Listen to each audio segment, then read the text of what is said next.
Voilà, nous sommes là. Salut Olivier. Bonjour, bonjour. Voilà, bonsoir à tous. Merci à tous de votre présence. Voilà, donc c'est super Olivier, très content de te retrouver. On avait l'habitude de se voir très régulièrement Ouais, à Nice, puisque tu ouais. es venu pendant de longues années nous voir à Nice au moins une fois par an. Avant le Et Covid, quoi. avant le Covid, c'était vraiment bien, bien sympa. Tu avais un public nombreux, fidèle. Ouais, c'était chouette. C'était très chouette. Donc, voilà, on se retrouve aujourd'hui de manière virtuelle, mais peut-être, on en a parlé un petit peu tous les deux, on ne Hum, pourra pas envisager des événements sur Nice. Tu nous parleras aussi de tes nouvelles activités dans le Qigong, Ouais, ouais, qui est quelque chose bien sûr, ouais. intéressant qu'on pourrait facilement mettre en place. Voilà, donc bienvenue à tout le monde. Voilà, je vois que ça commence à se connecter doucement. Voilà. Alors nous, on commence à l'heure, hein, c'est la rigueur niçoise. Donc, ce soir, donc, beaucoup de nouveaux qui sont venus te voir, Olivier. Donc ça, c'est bien. Chaque semaine, puisqu'on est sur le rythme à peu près d'un webinaire par semaine en ce moment. Donc ça, chaque semaine, de nouveaux auditeurs. Donc ça, c'est super. De nouveaux abonnés, c'est magnifique. On va présenter la soirée, Olivier. Donc en gros, on a prévu de faire 2 heures d'émission. Ouais. Et donc, la première heure, ça va être un dialogue que je vais initier avec toi. Et bien sûr, vous tous, les amis en ligne, hein, vous allez pouvoir poser toutes les questions que vous voulez à Olivier via les chats, puisqu'il y a le chat de YouTube qui est disponible, le chat sur Facebook aussi qui sont disponibles. Donc, on aura un œil avec Olivier sur le chat pour sélectionner les questions qui nous semblent pertinentes et qui nous semblent aller dans le sens de l'émission. En seconde partie d'émission, Olivier nous a fait un petit cadeau, je vais te laisser en parler. Donc, Olivier nous a préparé une méditation d'une 20aine de minutes. Tu veux en dire un petit mot, Olivier? Oui, une méditation directement sur la dimension éveillée, hein, pas juste une méditation de pleine conscience classique, si j'ose dire, mais qui débouche sur le niveau le plus profond de méditation pour vous faire avoir un petit aperçu de ce que peut être la dimension éveillée par une méditation simple. Très bien, très bien. Et puis après, donc, bien sûr, les réactions, les questions relatives à cette méditation. Et puis aussi, on va parler un petit peu de ton actualité, tes livres, tes stages, donc, et de ta retraite nouvelle. Le plaisir de vous retrouver, si Voilà. voilà, quelque Donc, en part. fait, tu vas être en retraite permanente. Toi qui aimes bien faire des retraites, Oui, voilà, non, tu vas mettre la disons que retraite. comme j'ai une branche scientifique et une branche spirituelle dans mon activité, la branche scientifique, voilà, elle va s'arrêter cet été, donc ça va me donner d'autant plus de temps pour la partie spirituelle de mon activité. Super. Voilà. Donc là, je vois que ça arrive doucement. Peut-être qu'on a Oui, peut-être qu'il un faut. petit décalage horaire. C'est la nouvelle heure peut-être qui. Ça me paraît normal, ça me paraît arrive, normal, voilà. tout à Donc fait. voilà, quelques messages de bienvenue. Voilà, Marina, bonjour. Ok, alors attends. Rosie, voilà, Justine, Ah voilà, c'est là, oui, ok. Nathalie. Voilà, ça commence à Bonjour, arriver doucement. Mireille, bonsoir. Michel, Fadila, Fabienne Poumet, tiens. Fabienne. Voilà, à chaque fois que je connais Fabienne, voilà. Ouais. Alors, Olivier, donc c'est la première fois que nous on se retrouve ici sous cette forme de webinaire. Ouais. Est-ce que tu veux bien, le temps que les gens arrivent et que ça s'installe, est-ce que tu veux bien te présenter? Et surtout, moi, ce que j'aimerais, c'est que tu nous présentes aussi tes nouvelles casquettes dont j'ai parlé du Qigong notamment. Ouais. Je sais que tu fais plein de choses, donc voilà, je te laisse te présenter. C'est vrai que j'ai plusieurs, je suis un peu confluent, si vous voulez, de pas mal d'influences, parce que j'étais donc au départ destiné à la recherche scientifique en physique théorique, hein, à Paris. J'étais en thèse de physique théorique à 24 ans. Et puis j'ai rencontré le Dalai Lama et les grands lamas qui l'entouraient. Et là, c'était la première grande révélation de ma vie. Bon, voilà, je suis passé de la science à la conscience et j'ai plongé dans cette sagesse bouddhiste. J'ai reçu les initiations voilà, les plus élevées que les lamas donnent après des années de pratique. Et je me suis mis moi-même à enseigner dans ces cercles bouddhistes, mais tout en gardant donc un pied dans le monde universitaire en physique. Voilà, les deux.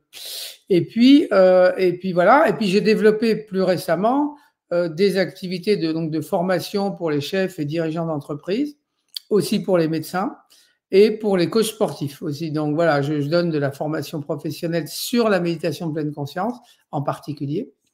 Et ça, c'est passionnant parce que c'est l'épreuve un petit peu de la société, de comment ça peut marcher même professionnellement, tout en donnant de plus en plus de stages donc de méditation et d'éveil, hein, selon la grande tradition de Dzogchen à laquelle j'ai été initié dans le bouddhisme tibétain, qui est la plus haute école du bouddhisme tibétain qui parle directement de l'état éveillé. Et puis, c'est vrai que plus récemment encore, j'ai ajouté un élément de XPO. XPO, ça veut dire potentiel énergétique originel. C'est en fait le déploiement de l'énergie du chi. Bon, dans la méditation, c'est bien sûr être en contact avec son énergie vitale au sens le plus profond, mais aussi dans des mouvements qui sont inspirés du Qigong et du Tai Chi, enfin pas inspirés, qui viennent directement du Qigong et du Tai Chi, mais avec une pédagogie qui les rend extrêmement faciles d'accès et surtout extrêmement efficaces en termes de maîtrise de l'énergie vitale.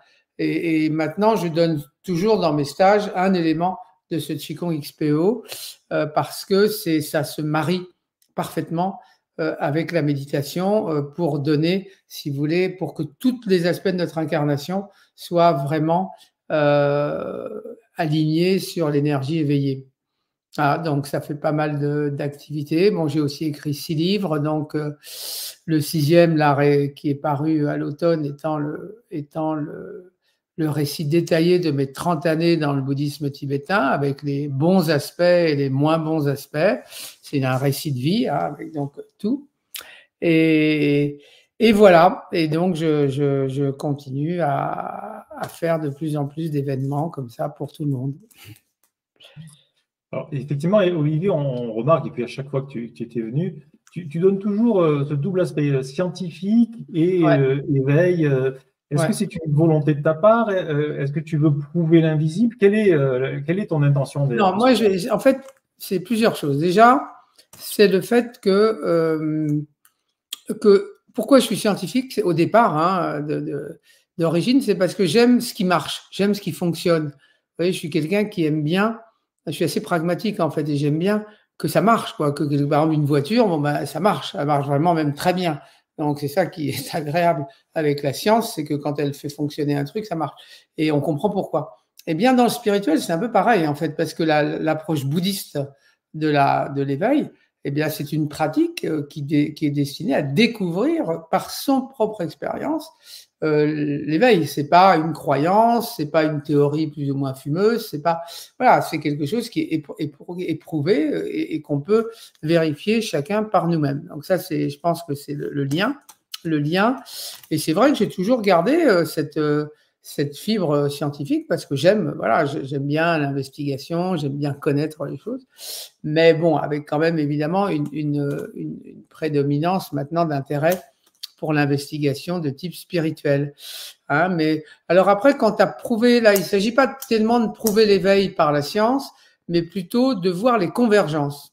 Hein, moi, ce qui m'émerveille, c'est les convergences, et je vais vous en parler très vite, mais enfin, je peux déjà dire une chose, hein, c'est que, vous voyez, on est en 1980, le Dalai Lama est encore jeune, il doit avoir, je sais pas, 40 ans, chose comme ça. Il vient d'arriver en Occident, avant il était réfugié en Inde. Il rencontre le pape, il rencontre plein de gens et il veut rencontrer les plus grands scientifiques du monde. Et donc, il se crée l'Institut Mind and Life en anglais, hein, Mind and Life, qui va chaque année réunir le Dalai Lama et son entourage avec les plus grands spécialistes mondiaux de différents thèmes, de physique, de biologie, de neurosciences, etc.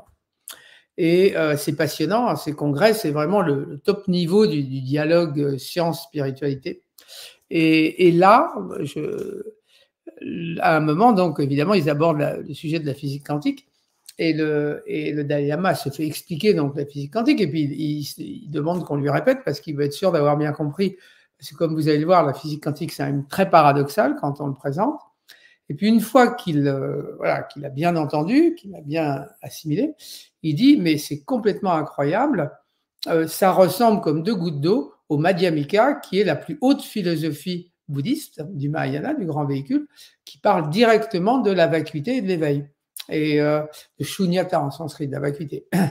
Et il avait même jusqu'à dire, si le Bouddha était vivant à l'heure actuelle, il est très probable qu'il utiliserait la physique quantique comme Madhyamika, c'est-à-dire qu'il utiliserait la physique quantique comme un outil d'éveil. Donc, c'est quand même une déclaration hyper puissante, quoi, comme assez incroyable.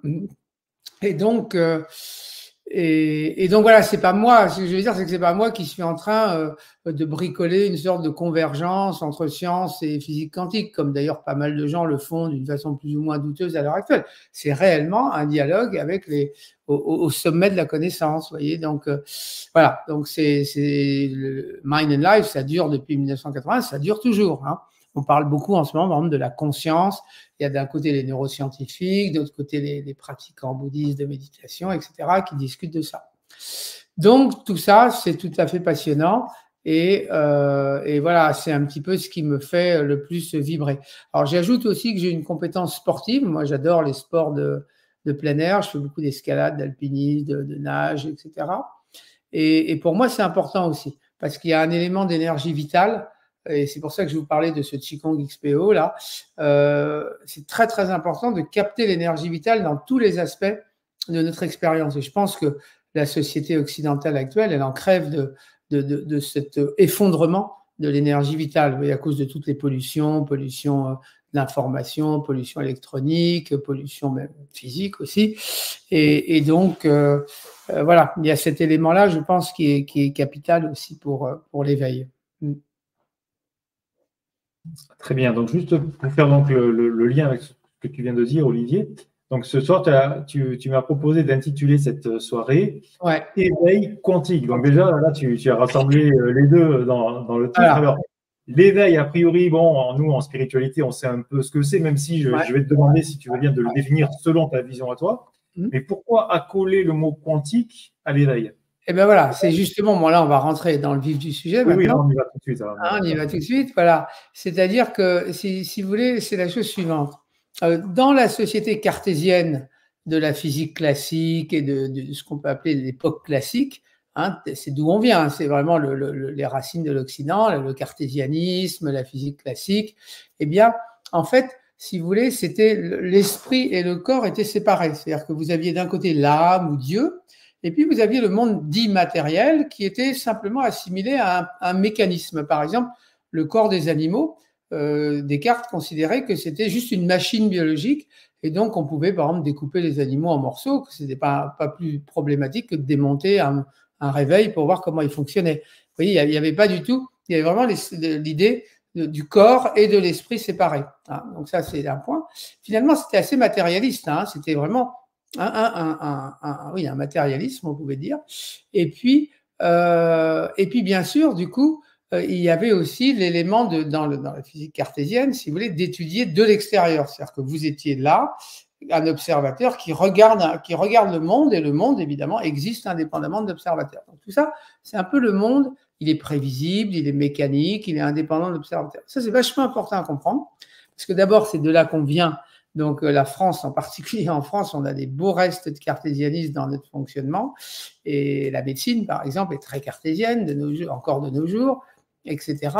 Et donc très mécaniste, justement. Et donc voilà, donc ça c'est important. Et ça c'est très éloigné de l'éveil et de la sagesse bouddhiste. Franchement, c'est juste deux mondes très différents. En revanche, maintenant rentrons dans la physique quantique directement. Hein, en 1900, la physique quantique, c'est à partir de 1900. 1900. Et qu'est-ce qu'on découvre? En fait, au départ, les physiciens cherchaient la nature de la matière et de la lumière. Ils se demandaient ce que c'était que la lumière, ils se demandaient ce que c'était que les atomes, les constituants des atomes. Ils voulaient percer les mystères à la fois de la lumière et de la matière. Et ils s'étaient aperçus, d'une façon très étonnante, que la lumière et la matière pouvaient se comporter soit comme des ondes, soit comme des corpuscules, soit comme des particules. Et selon la façon dont on les observait, elles apparaissaient comme des ondes ou comme des corpuscules. Et c'est comme si elles n'avaient pas vraiment une nature définie et que selon les cas, elles apparaissaient sous une forme ou sous une autre. Alors évidemment, c'était extrêmement bizarre parce que jamais c'était arrivé ça en physique, hein, jamais, jamais. Et donc les physiciens se sont beaucoup émus, ils étaient même pas très contents en fait de ces résultats.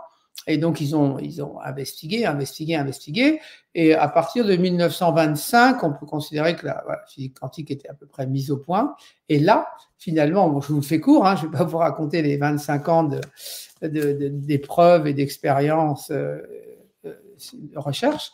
Eh bien, la conclusion à laquelle on est arrivé, si vous voulez, c'est que tant qu'une particule n'est pas observée, eh bien, ses propriétés sont indéterminées. C'est-à-dire qu'on ne peut pas dire, on peut pas donner son lieu, on peut donner sa vitesse, on peut donner sa masse, on peut donner son énergie. Tout ça, c'est à l'état de potentiel. C'est comme une sorte de potentialité, vous voyez.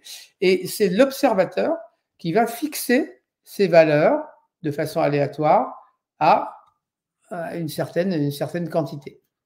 Alors, pour juste vous faire comprendre par une image très simple, hein, qui n'est qu'une image, mais bon, vous lancez un dé, hein, pendant que le dé tournoie dans le ciel, vous êtes bien d'accord qu'il est, il est sur aucun chiffre. Hein. Il est potentiellement sur les 6 chiffres, mais bon, il est sur aucun chiffre déterminé. Et puis, s'il tombe dans ma main, ben, il va peut-être tomber sur 2, mais s'il tombe dans votre main, il va peut-être tomber sur 3. D'accord ? Donc, au moment où il est observé, par moi, par exemple, ce dé, eh bien, il va perdre son indétermination et devenir quelque chose de parfaitement défini. C'est pour ça que nous, quand on observe le monde, on a l'impression qu'il est parfaitement défini, évidemment, parce qu'on l'observe justement. Hein. Mais avant qu'il soit observé, et c'est là, vous allez voir le lien avec l'éveil tout de suite, hein, rassurez-vous, je ne vais pas vous faire attendre trop longtemps. Avant qu'il soit observé, il est donc ce monde microscopique, des particules, etc. Et comme le dé, hein, qui tournoie dans le ciel, c'est juste une image, hein, bien sûr, eh bien, il est à l'étape potentielle, c'est-à-dire c'est un monde de potentialité, c'est pas un monde actualisé. Et ça, c'est complètement anti-scientifique de la science d'autrefois. Hein, Einstein lui-même, qui était un des fondateurs pourtant de la physique quantique, s'est rebellé contre cette idée. Il a dit, il y a un truc que vous n'avez pas compris, c'est pas possible. Il a même eu cette expression célèbre, Dieu ne joue pas au dé. Et puis bon, finalement, on s'est aperçu que c'est lui qui avait tort. Effectivement, la réalité était bien indéterminée avant l'observateur. Et ça prouve quoi? Ça réhabilite, si vous voulez, et c'est là que l'articulation cruciale de ce que je raconte, c'est que ce que je viens de vous dire, ça réhabilite la conscience dans la science. C'est-à-dire qu'avant, la conscience n'avait rien à voir dans la science. Comme je vous ai expliqué, pour Descartes, etc., pour Newton, le monde est une mécanique, voilà, indépendante de celui qui l'observe. Alors que là, on s'aperçoit que l'observateur co-crée la réalité. Vous voyez, il définit la réalité. La réalité dépend. La réalité manifestée dépend de celui qui l'observe. Et ça, c'est exactement ce qu'a dit le Bouddha. Il a dit, nous sommes ce que nous pensons, avec nos pensées, nous créons le monde. Hein, c'est-à-dire qu'avec notre conscience, on co-crée le monde, en quelque sorte. Et donc, on pourrait même dire que le monde phénoménal, qui a l'air d'être extérieur, hein, dans le bouddhisme, est en fait le rayonnement de la conscience primordiale. Donc, vous voyez, donc ça, c'est vraiment très, très convergent, hein, très, très convergent.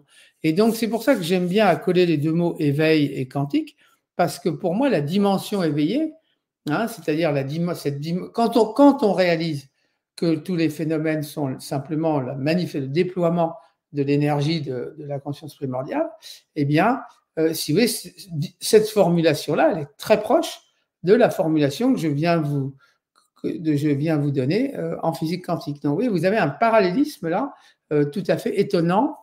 Et c'est pour ça que, bon, j'en reviens à cette citation du Dalai Lama, hein, qui disait que la physique quantique était une autre façon d'enseigner le bouddhisme. Voilà, et l'éveil en particulier, c'est complètement étonnant. Hein, c'est vraiment prodigieux comme convergence. Hein, donc voilà. Donc ça, c'est un premier point. Ok. C'est un premier point. Après, vous avez un deuxième point en physique quantique qui est encore plus décoiffant, on pourrait dire, hein, c'est l'intrication quantique. Et ça, je voudrais vous en dire quelques mots parce que c'est super important. L'intrication quantique, c'est le fait que quand vous avez deux particules issues d'une même source, hein, imaginez un laser qui émet deux particules, comme deux photons, deux particules de lumière, voilà, eh bien, ces deux particules, elles voyagent chacune dans leur direction, hein, bien sûr. Elles partent, quoi.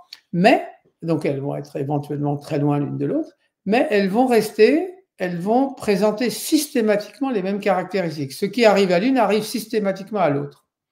Alors, pour reprendre mon analogie du dé, hein, imaginez par exemple que j'ai 2 dés, je vous en donne un, et puis moi je reste à Fontainebleau, vous allez à Nice. Et puis, on décide de lancer nos dés, tous les deux, hein, chacun de notre côté. Et puis, à chaque fois que moi, mon dé tombe sur 2, instantanément, au même moment, votre dé tombe sur 2. Si le mien tombe sur 6, votre dé tombe sur 6. C'est à peu près ça, l'intrication. Les 2 dés sont intriqués. Voilà, on dirait que c'est le même objet, et pourtant, ils sont à 2 endroits différents.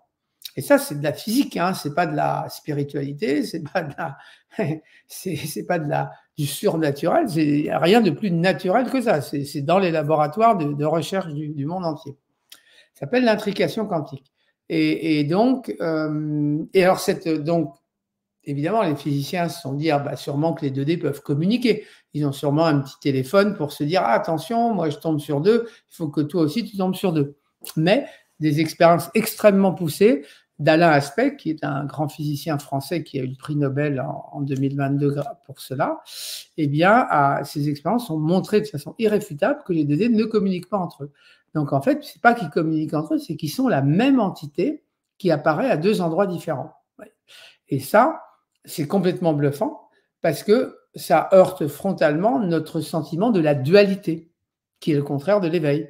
Hein, la dualité, c'est quoi? C'est moi, je suis là, vous, vous êtes là-bas, il y a de l'espace entre nous deux, donc on est différents. Hein, voilà, pour le dire, c'est un peu le bon sens populaire, si je puis dire. Hein, voilà.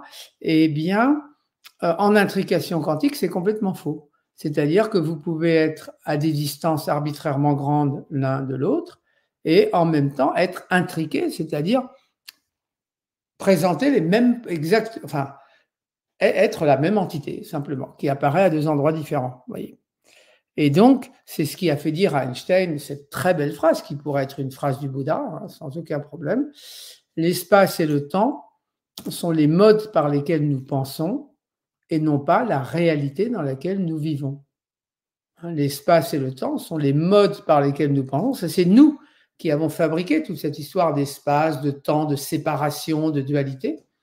Mais ce n'est pas la réalité dans laquelle nous vivons. La réalité dans laquelle nous vivons, c'est une réalité unitaire qui est complètement au-delà de l'espace et du temps. Et vous voyez, là, je suis en train de prononcer des mots qui sont à la fois des mots de physique quantique et des mots de sagesse bouddhiste la plus élevée, d'éveil. C'est exactement les mêmes mots. Hein. Et donc, c'est un peu bluffant quand même de voir ça, de voir que finalement, l'espace et le temps ne sont que des concepts créés par l'esprit et ne sont pas des réalités. Voyez. Et donc, bien sûr, hein, j'imagine pendant que je parle, vous devez penser aux synchronicités, ça me paraît probable. Hein, toutes les synchronicités, eh bien, c'est ça. Et les synchronicités, c'était ridiculisé par les scientifiques d'autrefois, les cartésiens, parce que ça n'avait aucune explication possible d'un point de vue cartésien. Par contre, un physicien quantique, si vous lui parlez de synchronicité, bah, il va vous dire, bah, moi, dans mon labo, je peux en faire quand je veux des synchronicités. Donc, c'est voilà, pour lui, c'est monnaie courante, voyez. Et ces synchronicités qui paraissent quelquefois un petit peu surnaturelles ou enfin paranormales ou je ne sais quoi, elles sont absolument pas paranormales. C'est la réalité qui est comme ça, c'est tout. La réalité, elle est intriquée au-delà de l'espace et du temps. Elle est unitaire, en fait. Elle est unitaire.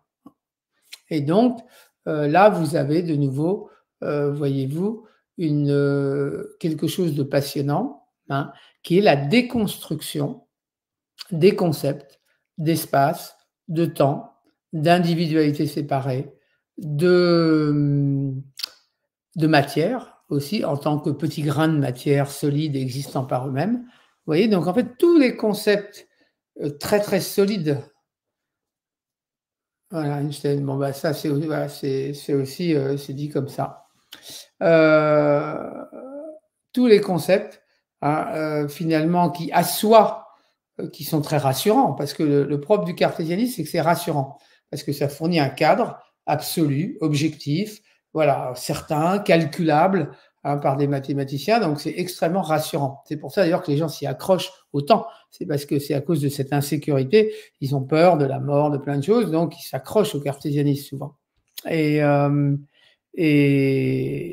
justement, donc, à l'inverse, hein, l'éveil, dans la sagesse bouddhiste, l'éveil, un autre nom pour l'éveil, c'est un très beau mot sanskrit qui se dit shunyata, et shunyata, ça veut dire grande vacuité, hein, ou grande ouverture, on peut traduire de différentes façons, et c'est la déconstruction, si vous voulez, de tous les concepts qui nous enferment, en fait, qui nous enferment.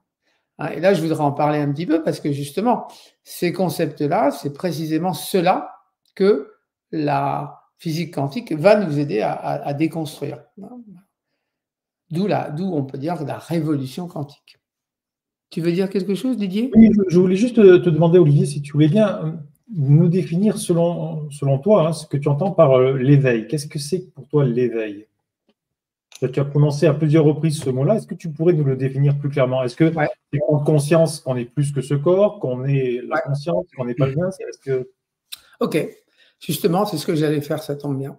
Hein, donc là, maintenant, je vais justement vous parler de ce shunyata, qui est une autre façon, enfin, qui est le synonyme du mot éveil, en fait, dans le bouddhisme, et on va y venir. Alors, pour comprendre ce que c'est l'éveil, il faut déjà comprendre un petit peu dans quel état on est maintenant, dans l'état dit ordinaire, si vous voulez. Hein, la plupart des gens, ils s'identifient à leur corps, à leurs pensées, à leurs émotions. C'est-à-dire que je suis, par exemple, si vous dites je suis, vous avez tout un discours. Hein, je suis moi, Olivier, blablabla. Bon, bah, tout ça, c'est un discours, c'est des pensées, des émotions, aussi des souvenirs, des états d'âme, etc.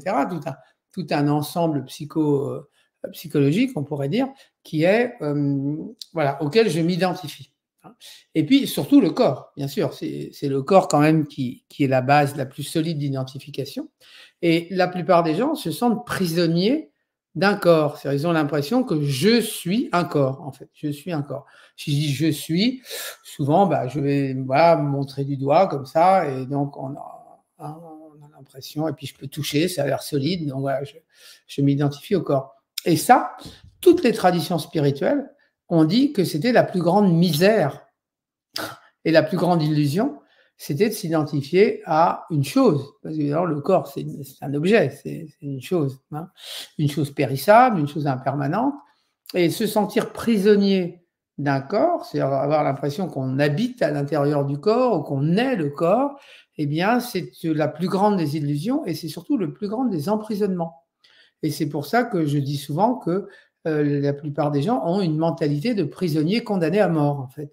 Ils ont la mentalité de gens qui tournent en rond dans une pièce, dans une cellule, en attendant qu'on vienne les chercher pour l'exécution. Et ils essayent de se distraire pendant que, bon, bah, comme ils ne savent pas quand on viendra les chercher, ils essayent d'inventer dans la cellule quelques jeux, quelques distractions pour passer le temps.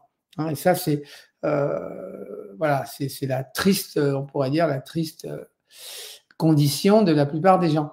Je me rappelle, bon, moi, quand j'étais enfant, mes parents écoutaient beaucoup Léo Ferré, et Léo qui était évidemment un chanteur anarchiste, donc matérialiste, et il disait « Nous sommes ficelés dans nos paquets de viande ». Je me rappelle très bien de cette chanson-là, « Ficelés dans nos paquets de viande ». Et c'était exactement l'image qu'on peut avoir quelquefois de cet emprisonnement. Et alors, donc, ça, c'était l'emprisonnement. Et maintenant, l'éveil, eh bien, c'est réaliser que si je regarde ce qu'il en est à la première personne, c'est-à-dire dans mon expérience personnelle, et évidemment, la méditation est un magnifique outil pour affiner notre expérience personnelle. On va le faire dans quelques minutes, hein, mais même sans méditer, on peut déjà le constater. Eh bien, si je regarde mon expérience, eh bien, je m'aperçois que, en fait, mon être véritable, ce n'est pas une chose, ce n'est pas un objet, c'est l'espace au sein duquel tout peut apparaître. Ma véritable nature, en réalité, c'est l'espace conscient dans lequel tout apparaît. C'est une sorte de capacité infinie, si vous voulez, à percevoir. C'est-à-dire que le monde entier, l'univers entier, apparaît au sein de cette lucidité primordiale de la conscience. C'est ça la dimension éveillée. La dimension éveillée, c'est je suis un espace conscient, sans âge, sans naissance, sans mort, sans caractéristiques, sans définition, mais au sein duquel, donc du coup, propre à accueillir absolument tout l'univers, à embrasser tout l'univers. Et ça, c'est évidemment, en fait, une des raisons pour lesquelles c'est difficile de le réaliser, c'est parce que c'est trop merveilleux, c'est trop grand. Si vous voulez, c'est une telle libération. C'est un peu comme un prisonnier qui serait né dans la prison et qui aurait vécu toute sa vie en prison, et brusquement, on le mettrait comme ça en plein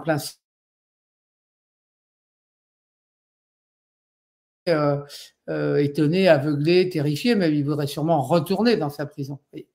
Et il y a vraiment cette dimension-là. La dimension éveillée, c'est quelque chose qui est tellement vaste, tellement libérateur, que finalement, bizarrement, on préfère rester un peu dans nos habitudes de limitation, même si elles sont un peu souffreteuses, eh bien, on préfère le faire. Voilà. Et alors donc, qu'est-ce que propose la sagesse bouddhiste en particulier pour effectivement, donc, quand même, réaliser cet éveil, hein, c'est progressivement, commencer à regarder ces choses-là, le temps, l'espace, la matière, le corps, etc., et à déconstruire cette fixation qu'on a sur la réalité du corps, des pensées, des émotions, du temps, de l'espace, de tout ce qui constitue en quelque sorte notre vision cartésienne, ordinaire, matérialiste, on pourrait dire, du monde. Et là, il y a bien sûr beaucoup de pratiques pour le faire. Et si vous voulez, je vais vous donner, on fera la méditation dans pas longtemps, mais je voudrais vous faire une toute petite expérience sur le temps, pour vous faire sentir que, parce que le temps, c'est un objet d'emprisonnement aussi très fort. Hein, j'ai 60 ans, j'ai combien d'années me reste à vivre, j'ai ceci, j'ai cela. Vous voyez, donc l'idée du temps, le temps, on a l'impression que c'est une prison en quelque sorte, qu'il est limité, on le mesure, on a l'impression de ne pas en avoir beaucoup. Enfin voilà, c'est aussi, vous voyez, comme disait Einstein, hein, c'est juste une conception de l'esprit, mais c'est une conception de l'esprit qui nous plombe beaucoup, qui nous plombe énormément, vraiment. Et alors voilà, vous avez une petite contemplation toute simple pour vous montrer que c'est juste un concept, en fait, le temps. Ce n'est pas une réalité. Et je vais vous le montrer tout de suite. Puisque vous êtes à l'Uminam, vous savez sûrement, vous avez sûrement médité, vous avez sûrement au moins de temps en temps fait quelques méditations, et vous savez sûrement que le fondement même de toute méditation, c'est d'être dans l'instant présent. On vous dit, pendant que vous méditez, laissez de côté le passé, laissez de côté le futur, et soyez dans l'instant présent. En général, on vous le dit. Et on vous dit aussi, de toute façon, même si par hasard vous pensiez au passé, et si vous pensez au futur, en réalité, ces pensées-là, elles se produisent dans l'instant présent. On ne peut jamais aller dans le passé. Hein. Tout ce qu'on peut faire, c'est dans l'instant présent émettre des pensées dont le sujet est une histoire passée ou future. Mais en réalité, il n'y a que l'instant présent. Hein. Donc ça, c'est un premier point. Il n'y a que l'instant présent. Bon. Le deuxième point, ça c'est une première base. Okay. C'est bon? Vous me suivez? Voilà. Alors maintenant, deuxième élément, cet instant présent là dans lequel nous sommes, là, juste à l'instant, pendant qu'on se parle, hein, quel âge a-t-il? Il est vieux, il est jeune, cet instant présent? Est-ce qu'il a des rides? Est-ce qu'il va mourir un jour? Est-ce qu'il est... Quel âge a-t-il? Voilà. Est-ce qu'il est éternellement jeune? Est-ce qu'il est toujours frais toujours frais, toujours jeune? Est-ce qu'il est au-delà du temps? Ou est-ce qu'il s'inscrit dans le temps?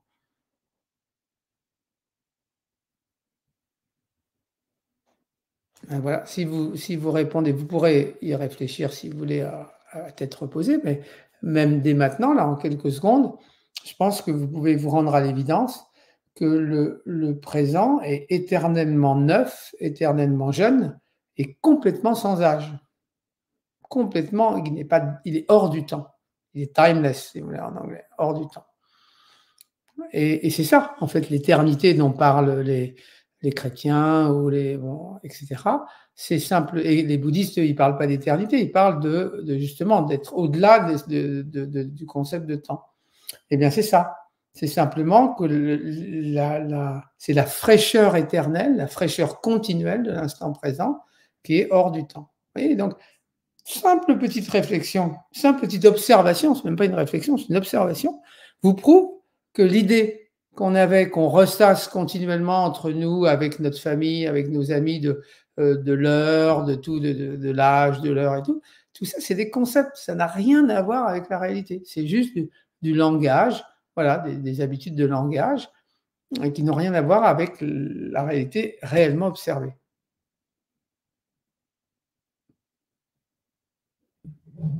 Là, tu nous Tu nous mets devant, devant un sacré paradoxe. Ah, le temps a quand même un impact. On sait qu'on va mourir, on sait qu'on vieillit. Non, parce que l'instant présent, il est hors du temps. Hein. Et dans cet instant présent apparaissent des choses, apparaissent plein de choses. Apparaissent des objets, apparaissent un corps. Par exemple, si je me regarde dans le miroir, là, je me vois dans l'écran de l'ordinateur. Eh bien, voilà, apparaît une image, des apparences, autrement dit. L'apparence de votre visage, l'apparence de mon visage, l'apparence de ma maison. Et tout ça, ces apparences sont des phénomènes totalement impermanents et qui meurent et puis qui renaissent aussi. Hein. Voilà, c'est des grands cycles.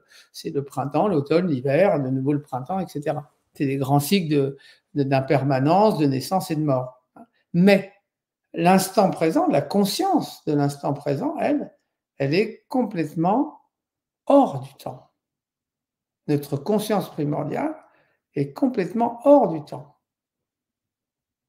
Si vous prenez un miroir, eh bien, quand vous êtes au printemps, le miroir va refléter des jonquilles et des fleurs.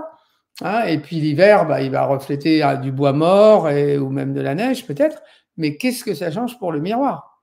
Est-ce que le miroir a froid? Est-ce que le miroir subit les changements du printemps et de l'hiver? Non. Hein, c'est ce qui est reflété dans le miroir. Oui, ça, bien sûr, ça change. Mais la nature donc primordiale de l'être, la conscience primordiale, elle n'a pas d'âge. Vous voyez. Par contre, ce qui est reflété au sein de la conscience primordiale, le corps, les pensées, les émotions, les gens, les maisons, tout ça, bien sûr, ça change. Hein. Et tant mieux dans un sens, hein, que ça ne soit pas tout le temps figé. Voyez. Alors, je peux vous... Oui, vas-y. On avait un petit commentaire de oui Noah qui disait, donc à chaque fois qu'Olivier parle de l'éveil quantique, ça me permet de laisser tomber ces concepts auxquels je me suis identifié. Alors moi, j'ai un petit conseil à donner à cette personne, c'est tant mieux, mais ne t'empresse pas de les ramasser puisqu'ils sont tombés. Puisqu'ils sont tombés, puisque tu as réussi à les laisser tomber, quand le webinaire sera fini, ne te baisse pas pour les ramasser et les réendosser. C'est ça le plus dur en fait, c'est ça le plus difficile. C'est de ne pas réendosser, si vous voulez, tous les poids, toutes les habitudes, toutes les croyances en fait auxquelles on est identifié. Hein.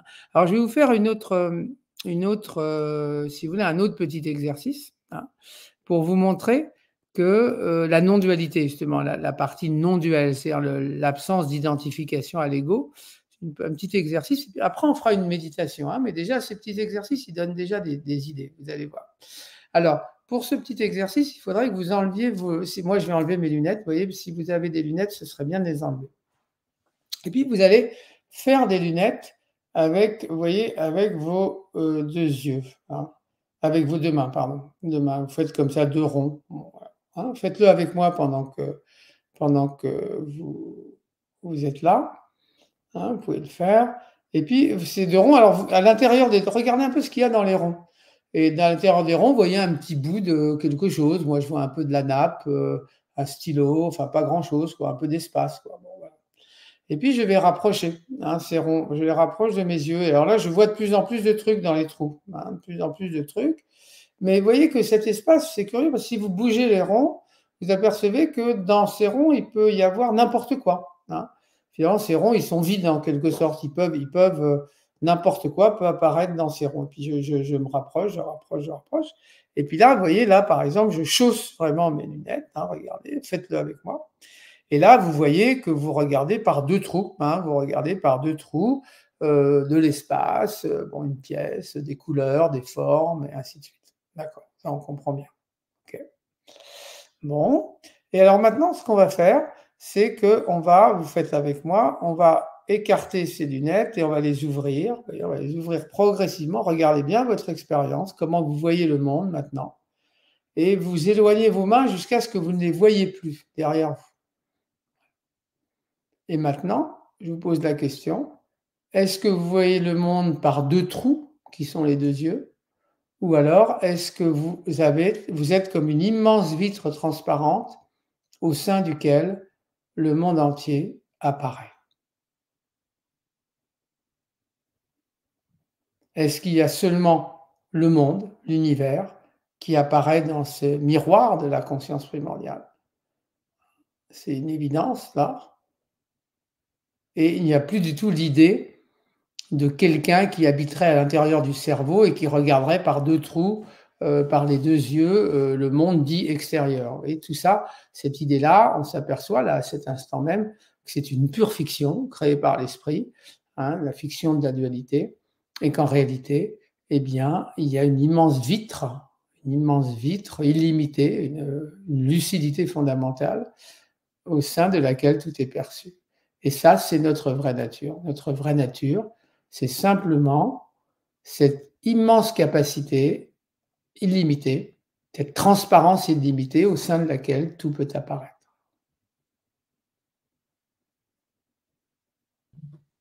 La question que j'aimerais te poser, Olivier, où est l'équilibre dans tout ça? Alors effectivement, la physique quantique nous l'a dit, va démontrer, bon, ce mur qui est en face de moi, en fait, n'existe pas, cette table sur laquelle je suis assis n'existe pas, tu me dis que le temps n'existe pas, l'espace n'existe pas, mais on vit quand même. Oui, ça va venir, ça, je vais te dire ça.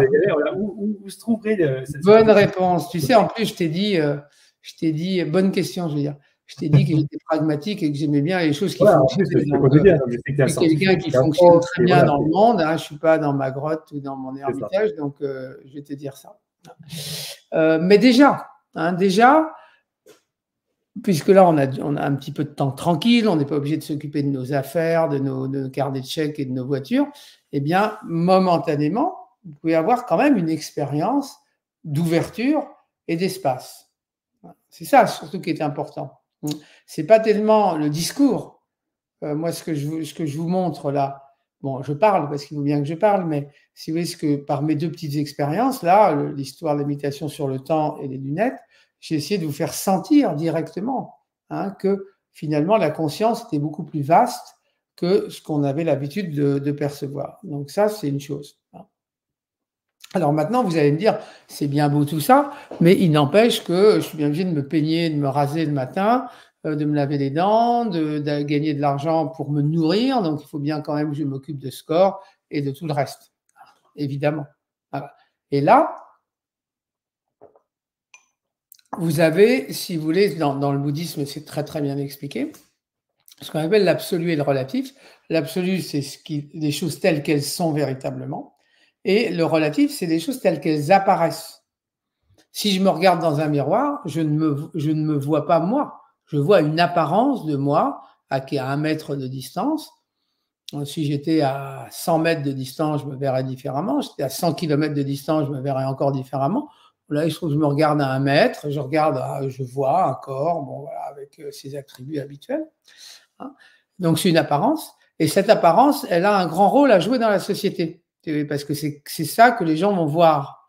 Ils vont voir cette apparence-là. Donc, il faut que je la soigne. Il faut que je m'habille selon les codes vestimentaires dans ma société, etc. Voilà, il faut que je joue ce jeu des apparences exactement comme un acteur, si vous voulez, pendant le temps de la pièce. Et ben voilà, il va jouer et il va se donner du mal pour bien jouer un rôle, le rôle de l'avare, le rôle de je sais pas quoi, du cow-boy, le rôle de n'importe quoi. Et il va le jouer avec beaucoup de conviction. Il va même s'impliquer émotionnellement dedans. Sauf que, bon, bah voilà, à un moment, la pièce est terminée et c'est terminé. Le rôle n'existe plus. Et ben, c'est exactement ce qui se passe pour nous, si vous voulez. C'est-à-dire que tout le monde relatif, eh bien, moi, j'ai une comparaison que j'aime beaucoup. Si vous allez dans un pays étranger, il vous faut de l'argent, un billet d'avion et surtout un visa, un passeport et tout un tas de papiers. Et tant que vous voulez aller dans ce pays-là, c'est très important ces choses-là. Si vous ne les avez pas, c'est la cata. Donc il faut en prendre soin. Ça prend du temps, c'est empoisonnant, mais il faut quand même prendre soin. D'accord. Mais en même temps, ça serait absurde de s'identifier au passeport. Si je perds mon passeport, je ne vais pas cesser d'exister. Okay. Mais néanmoins, il faut que j'en prenne soin parce que voilà, ma société est ainsi faite que je suis obligé d'en prendre soin. Ça fait partie des règles sociales dans lesquelles je vis. Donc, bien sûr, je vais le faire. Mais je vais le faire parce que j'en ai besoin, mais loin de moi l'idée de m'identifier à ces papiers. C'est pareil pour l'argent. On a besoin d'argent, on a besoin de travailler pour vivre, on a besoin de prendre soin de notre vie matérielle, mais on sait bien que quelqu'un qui est agrippé à sa vie matérielle, qui s'identifie à ses richesses, bon, c'est pas très enviable, on n'a pas trop envie de faire comme ça, on sent bien qu'il a tort. Et donc, la morale, entre guillemets, de l'histoire, c'est prendre soin, mais sans attachement, avec beaucoup d'espace, avec beaucoup d'espace. Et ce qui est complètement magique, ça je tiens absolument à le raconter, parce que c'est un élément capital, si vous voulez, pour comprendre comment fonctionne le monde, c'est que tant qu'on est dans l'emprisonnement dualiste, c'est-à-dire dans l'ignorance, hein, tant qu'on s'identifie au corps, à l'ego, etc., eh bien, tout est une lutte. Vous voyez, par exemple, on sent qu'on est limité, on est plus très jeune, on a plus ou moins d'argent, tout ça. Donc, il faut lutter souvent pour maintenir tout ça. Hein, et quelquefois, on a des déceptions, c'est pas facile. Donc, on est dans une optique de lutte. Et d'ailleurs, toute la société occidentale est basée justement sur la conquête de la nature, la maîtrise du réel. Donc, évidemment, il faut lutter pour ça, il faut travailler dur, etc. Et puis, par contre, en revanche, si vous êtes dans la dimension éveillée que je vous ai décrite précédemment, eh bien là, et ça vous est forcément arrivé, si vous êtes arrivé jusqu'à l'Uminam, c'est certainement que vous avez eu forcément à un moment ou à un autre un aperçu, peut-être pas total, mais un aperçu de l'espace et de la plénitude de l'éveil. Quand on est dans la dimension éveillée, à ce moment-là, il y a un très beau mot en tibétain qui s'appelle Lundrup et qui veut dire accomplissement spontané. C'est-à-dire que c'est l'action, si vous voulez, la vie se déploie spontanément. Vous n'avez pas besoin de faire des efforts, de lutter, de vous battre. Les choses se déploient d'elles-mêmes. On a juste à accompagner le mouvement, un peu comme par exemple quand on est sur une rivière en kayak, et ben voilà, on a le flot qui coule, on a juste besoin de corriger un peu pour la direction, mais on a le flot qui nous emmène. Et donc on a cette sensation de cette magie des rencontres. Regardez la magie des rencontres, la magie des projets, la magie des choses qui se produisent quelquefois comme ça, qui s'ouvrent, hein, au moment où on en a précisément besoin. Et donc ça, c'est le Lundrup, c'est la dimension éveillée. Et moi, je l'ai vu beaucoup à l'œuvre, hein, surtout autour des grands maîtres tibétains, c'était vraiment visible. Alors, c'est incroyable ce Lundrup, c'est-à-dire que, par exemple, il n'y avait rien, et le grand maître disait, ben là, il va y avoir un monastère. Et il n'y avait pas d'argent, il n'y avait pas d'autorisation, il n'y avait rien. Alors, tout le monde lui disait, ben, enfin bon, là, vous prenez vos rêves pour une réalité. Et si, il y aura un monastère. Et effectivement, voilà, des choses se passaient de telle façon que quelques années après, ben, il y avait le monastère, là où ils avaient vu ça. Parce qu'ils avaient vu cet accomplissement spontané. Alors, spontané, ça ne veut pas dire qu'il n'y a rien à faire, hein. Ça veut dire qu'il n'y a pas de travail à faire. Il n'y a pas d'activité. Bien sûr qu'il y a une activité, mais c'est une activité éveillée. Et pour le relier au Qigong, là, dont je vous parlais, au XPO, eh bien, quand vous êtes dans cette dimension, justement, l'intérêt de ce XPO, eh bien, c'est que justement, on est en lien avec l'énergie vitale du Qi. Au lieu d'être isolé dans notre ego et de tout faire avec la lutte, par effort, eh bien, on est en contact avec l'énergie cosmique, vous pouvez dire la dimension éveillée, et du coup, on est porté par cette énergie. On utilise l'énergie du Qi, et à ce moment-là, on est beaucoup plus léger, beaucoup plus, vous voyez, on accomplit beaucoup plus, comme disait souvent Alama, on accomplit beaucoup plus en travaillant moins, en faisant beaucoup moins d'efforts, en peinant moins. Et c'est quelque chose d'absolument magnifique, vous voyez, ce Lundrup-là. Hein, donc, oui, ce que je veux vous dire par là, c'est que si on a la dimension éveillée, c'est pas du tout la négation du monde, disons, ordinaire, si j'ose dire. Au contraire, quand on est dans la conscience éveillée, le monde ordinaire se déploie d'une façon beaucoup plus facile et beaucoup plus harmonieuse, si vous voulez, que quand on est dans cette mentalité de prisonnier condamné à mort, là, et qu'on est frustré dans notre cellule, on a l'impression de manquer de tout, de manquer d'espace, manquer de liberté, manquer de tout. Évidemment que la vie va être beaucoup moins rigolote. Hein. Et c'est pour ça que je connais beaucoup de gens, et je pense que Didier en est un bon exemple, mais il y en a sûrement beaucoup d'autres, qui sont à la fois des chercheurs d'éveil et en même temps des gens qui ont une sorte de facilité à construire de très belles choses dans le monde matériel. C'est pas pour rien. Hein.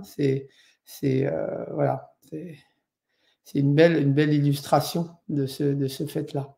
Voilà, donc ça, je tenais aussi à vous le dire.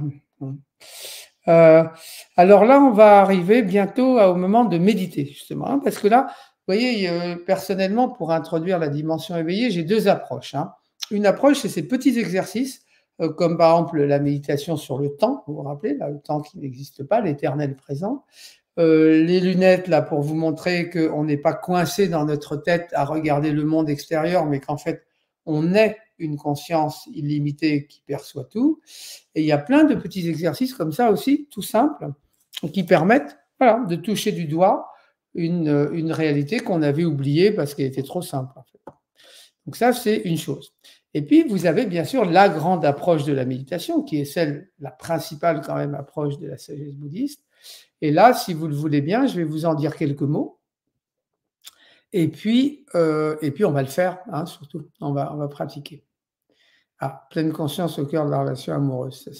Alors ça, Didier est en train de montrer mes livres là. Voilà, j'ai écrit plusieurs livres sur la méditation dans différentes situations. Voilà, bon, enfin, vous les voyez là. Hein, bon, voilà, si on veut.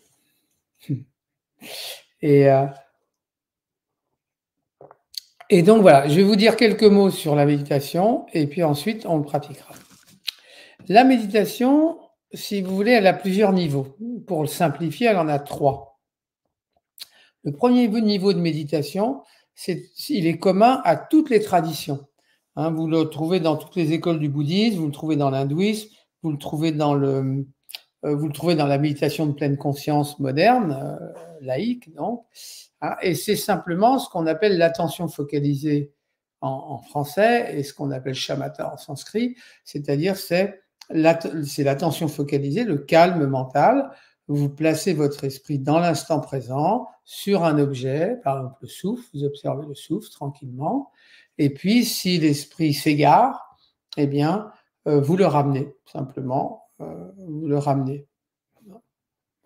C'est simple.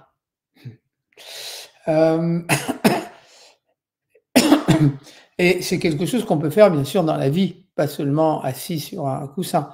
Hein, quand vous marchez, par exemple, eh bien, vous pouvez très bien être conscient de votre marche, en marche consciente. Puis si vous commencez à penser à 10 000 trucs, au moment où vous le reconnaissez, vous revenez à votre marche. Vous voyez, donc l'esprit revient à l'attention focalisée. Bon, j'en parle pas beaucoup plus parce que la plupart des gens connaissent ça très bien. Et puis, quand vous avez fait un peu d'attention focalisée, vous apercevez que votre esprit s'est calmé et vous pouvez passer à ce qu'on appelle la pleine conscience ouverte, qui est le deuxième niveau. Et la pleine conscience ouverte, c'est Vipassana en sanskrit ou en pali, et c'est la conscience ouverte, hein, c'est la claire conscience, on peut dire quelquefois. Ça veut dire que là, vous n'allez plus vous focaliser sur un objet en particulier, mais vous allez laisser votre esprit tel qu'il est. Donc, tel qu'il est, il va être conscient de plein de choses. Par exemple, pendant que je vous parle, je vois mon écran, j'entends ma voix, je vois aussi en arrière-plan la pièce, vous voyez, mes sensations corporelles aussi. Voilà, je peux être conscient de plein de choses dans l'instant présent. Et je lâche les brides, la bride à mon esprit, mais en restant vigilant, hein, en restant bien conscient. Hein. Je vous donne un exemple simple. Si par exemple vous êtes en marche, vous marchez dans une belle montagne, une belle campagne au printemps, eh bien vous allez entendre des oiseaux, sentir les fleurs, voir du ciel bleu, et vous avez toute cette expérience sensorielle qui est magnifique. Et puis vous êtes présent, hein, vous restez présent à cette expérience, c'est-à-dire que vous n'allez pas vous mettre brusquement à penser à vos factures que vous avez à payer. Vous restez dans l'instant présent et la présence ouverte de tout ce qui est perçu. Donc voilà, ça c'est le deuxième niveau. Et ces deux niveaux-là, ils sont connus, hein, ils sont relativement bien connus. Et ils ont été documentés beaucoup dans la méditation laïque, la MBSR aussi, et bien sûr dans la plupart des écoles de pleine conscience, quelles qu'elles soient. Mais il y a encore un élément qui est le troisième niveau, et ça, c'est la dimension éveillée de la méditation. Pourquoi ? Parce que tant que vous restez conscient, si par exemple je dis « je suis conscient de mes pas », c'est très dualiste comme affirmation. Je suis conscient de mes pas. Je suis conscient de ma respiration. Donc, vous voyez que la méditation, les 2 premiers niveaux de méditation, ils restent encore dans une sorte de dualité. Il y a quelqu'un qui médite sur un objet. Il y a moi qui médite sur un objet. Et la preuve, c'est que je peux m'arrêter de méditer aussi. Pendant un moment, je pratique, je fais un effort, puis quand j'en ai assez ou que c'est fini, ben, je ne fais plus. Hein, donc, il y a dualité, il y a effort, il y a temps, il y a du temps, il y a de l'espace, il y a de l'effort, il y a de l'individualité. On est en plein dans la dualité. Ouais, je vais répondre à la question un peu après. Et donc là, il y a un 3e stade qui est de lâcher complètement l'effort, lâcher l'idée même de méditer. C'est-à-dire qu'à un certain moment, vous lâchez tout. Ouais, vous lâchez même l'idée que vous êtes en train de méditer. Et vous entrez dans la pure présence. Et dans cette pure présence, il n'y a plus un moi qui médite. Il n'y a plus d'effort. C'est la grande paix naturelle de l'esprit, complètement ouverte, complètement spacieuse et sans aucune, alors là pour le coup, sans aucune limitation. Hein, si vous entrez dans cette dimension-là, vous ne savez même plus forcément combien de temps s'est passé, ni rien, parce que vous êtes vraiment dans la pure présence. Et je ne peux pas en parler beaucoup plus parce que c'est que des mots finalement. Hein, et donc, ce qu'on va faire, c'est surtout le pratiquer nous-mêmes. Et dans quelques instants. Alors, il y a une approche, il y a beaucoup d'approches dans le Zen, dans le Dzogchen, dans toutes les écoles non duelles du bouddhisme, vous avez des approches de méditation non duelles comme ça. Dans mon école Dzogchen, il y a vraiment une instruction très profonde pour parvenir à cet état. Et c'est celle-là que je voudrais partager avec vous maintenant, ce soir. Et ça va être, on le fera ensemble, hein, ça va être guidé, mais je vous le dis en avant-première pour que vous sachiez. Il va falloir donc garder la bouche légèrement entrouverte, expirer au moment où je vous le dirai plutôt par la bouche, et prononcer mentalement la lettre A, AH, enfin c'est une lettre sanscrite ou tibétaine, mais ça se traduit par A comme ça, qui est la lettre de la conscience primordiale. C'est-à-dire qu'on va expirer en faisant A. Alors le A, il est à peine sonore, on peut même éventuellement ne pas du tout l'entendre ou l'entendre très légèrement, mais on l'évoque mentalement. Et la bouche, et on expire par la bouche est légèrement entrouverte. Et au moment où on fait ça, vous allez voir quand je vais te guider, c'est là qu'on lâche toutes les références mentales. Vous voyez, on lâche toutes les références qui construisaient cette espèce d'ego qui s'acharne à faire quelque chose tout le temps, hein, et qu'on entre dans la présence pure. Voilà. Donc voilà, je ne vous en dis pas plus, on va le faire dans 2-3 minutes. Simplement, je réponds d'abord à la question, donc, est-il nécessaire faut-il passer par la méditation pour s'éveiller? Ça, c'est une grande question. J'en discute beaucoup avec des amis qui sont dans différentes écoles de non-dualité. Il y en a qui pensent que oui, d'autres qui pensent que non. Par exemple, vous avez l'école de Douglas Harding de la vision sans tête, qui est une très, très belle école de non-dualité, où là, ils ne méditent pas du tout. Hein, ils ont des petits exercices, un peu comme ceux que je vous ai montrés là au début. Pour réaliser, ils disent notre vraie nature, elle est toujours là, donc on n'a pas besoin de s'asseoir dans une position particulière et de faire. Voilà, c'est spontanément présent, c'est toujours là. Pourquoi avoir besoin de faire des efforts ou de méditer pour le réaliser? C'est leur vision.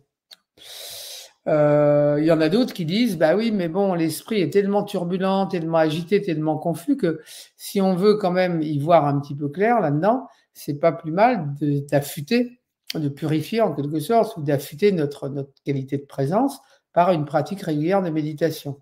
Ça sera plus facile de voir. Alors évidemment, la vue, elle est déjà là, mais ça sera plus facile de la voir, justement. Personnellement, je suis plutôt pour la deuxième option. J'ai beaucoup médité dans ma vie et ça m'a énormément apporté, cette pratique régulière. Quand je dis méditer, d'ailleurs, ce n'est pas seulement immobile, hein, ça peut être aussi dans la vie, dans l'activité, méditation de pleine conscience dans l'activité, dans tous les sens du terme. Et pour moi, cette pratique, au cours des années, d'abord, elle m'a apporté énormément de bienfaits, comme une meilleure santé, une meilleure énergie, une flexibilité, enfin plein de qualités. Mais en plus, elle m'a préparé, en quelque sorte, au moment où j'ai reçu des grands enseignements sur la non-dualité, j'avais l'impression d'être quand même beaucoup plus prêt à les entendre. Voilà. En même temps, même dans le Dzogchen, dans les traditions bouddhistes, il y a toujours l'exemple d'êtres, entre guillemets, extraordinaires, qui n'avaient jamais été de leur vie, et ils entendent une fois un enseignement sur la non-dualité, et ça y est, ils sont libérés définitivement pour toujours, ils ont atteint l'éveil. Il y a toujours des histoires comme ça. Ceci dit, ça reste quand même assez exceptionnel, et personnellement, j'en ai pas vu beaucoup. Franchement, j'ai pas vu beaucoup. Donc moi, je pense que la méditation aide beaucoup. Hein. Donc elle aide beaucoup, mais en même temps, elle n'est pas à strictement parler indispensable, parce que notre vraie nature, c'est notre vraie nature de toute façon. Donc il n'y a rien à fabriquer, il n'y a rien à construire, il y a juste à la réaliser. Donc on devrait pouvoir le voir n'importe quand, puisque c'est la vérité. Hein. Donc à strictement parler, si vous voulez, la méditation n'est pas indispensable, mais elle aide quand même énormément. D'un point de vue pratique, pragmatique, elle va beaucoup nous aider. Donc, dans mes stages, par exemple, je donne quand même, voilà, on a une bonne pratique de méditation. Donc maintenant, je vous propose de faire la méditation ensemble. Donc on se donne 1 minute, si vous voulez, de petite détente. Donc si vous avez besoin d'aller aux toilettes, de vous étirer un peu, de changer de position, n'hésitez pas. Très important avant la méditation d'être bien frais, d'être un petit peu bien frais dans la fraîcheur. Hein, donc on se donne 1 minute exactement de pause technique, voilà, pour se détendre, éventuellement aller aux toilettes si c'est nécessaire.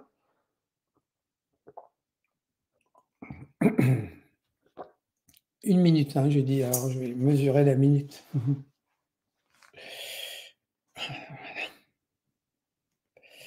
Non, comment c'est ce truc-là?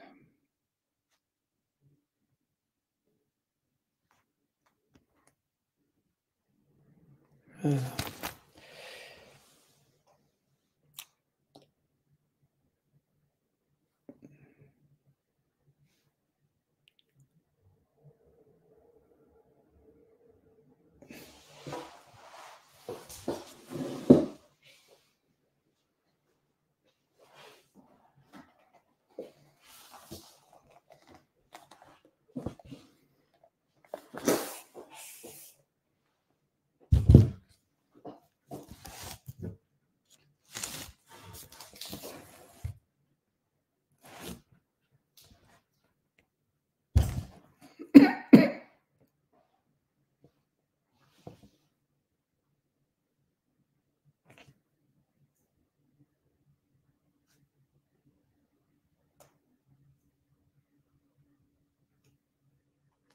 Voilà, notre minute est terminée. Et donc, on va pouvoir commencer. C'est OK, Didier? C'est bon? Oui, je suis prêt, j'ai déjà enlevé les lunettes. Super. Voilà, là, pour la méditation, c'est pas grave. On peut les garder, on peut les enlever, peu importe. OK. Donc, vous asseyez confortablement. Si vous souhaitez évidemment vous asseoir, vous êtes habitué à vous asseoir sur un siège, un coussin de méditation, les jambes croisées, c'est merveilleux, vous pouvez le faire. Mais c'est pas du tout obligatoire. Moi, je vais rester sur un siège là, et ça va aussi tout à fait. Hein, c'est pas un problème. Et on va donc essayer, si vous voulez, d'être le moins chaud, enfin de ne pas être trop engoncé dans des vêtements chauds, hein, avoir une certaine fraîcheur, disons de ne pas avoir trop chaud, autrement dit, pour pouvoir être plus éveillé, plus éveillé. Alors les yeux, vous pouvez les fermer ou les ouvrir, c'est comme vous le souhaitez. Hein, souvent, dans le zen, on a les yeux mi-clos, dans le dzogchen, on a les yeux ouverts, dans d'autres écoles, on a les yeux fermés. Donc voilà, ça c'est comme vous le souhaitez, vraiment. Et on va garder la bouche légèrement entrouverte. Et au départ, la respiration va se faire naturellement, sans aucune contrainte.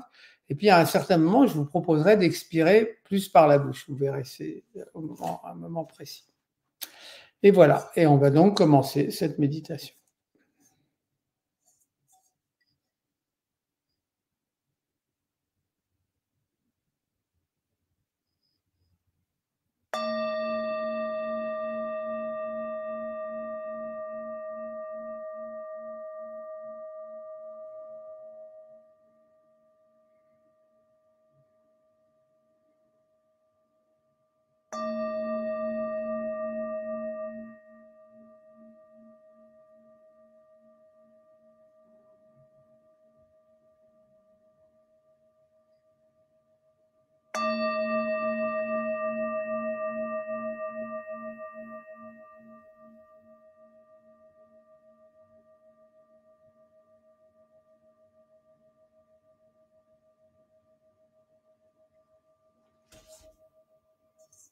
Nous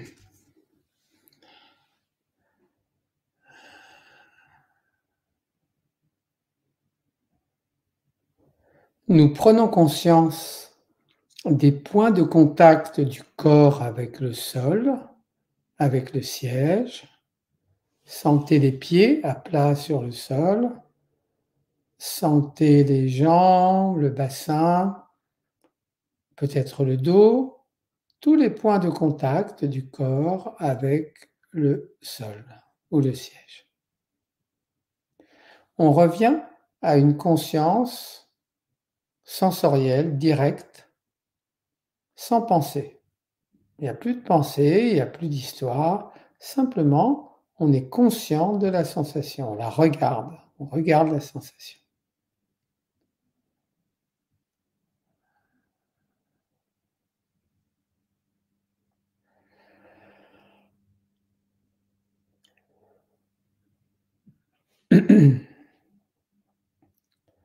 Et puis on va considérer que l'on porte 2 grosses valises dans notre main.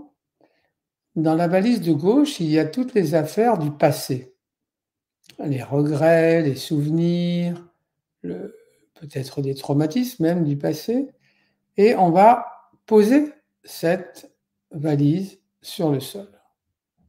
On va imaginer qu'on ouvre la main et qu'on pose la valise sur le sol. Et puis dans notre main droite, on porte la lourde valise du futur. Tous les projets, tous les plans, tous les affairements, toutes les angoisses, peut-être aussi les incertitudes du futur, les peurs, les espoirs, les attentes. Et on va aussi mentalement ouvrir la main et déposer la valise sur le sol.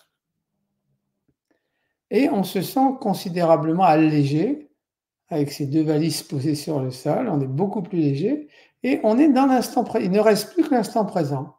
Et qu'est-ce que cet instant présent? C'est comme un grand jardin dans lequel on se trouve, avec des sensations corporelles, peut-être des choses que l'on voit, peut-être des choses qu'on entend, peut-être un sentiment aussi, des sensations au sens d'état d'âme ou d'émotion qu'on peut ressentir, des pensées qui peuvent passer à droite, à gauche, par-ci, par-là, hein, tout ce monde de l'instant présent qui est perçu.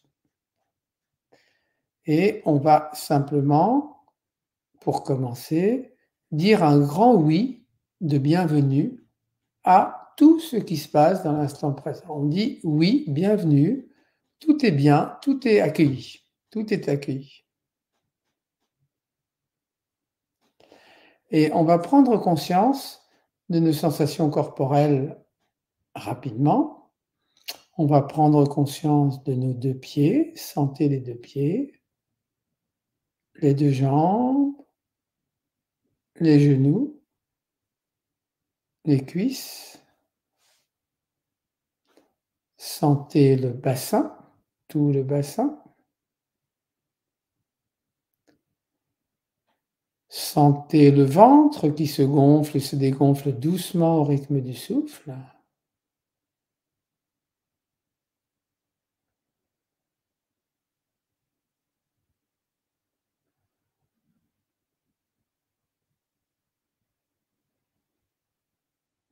Sentez le bas du dos.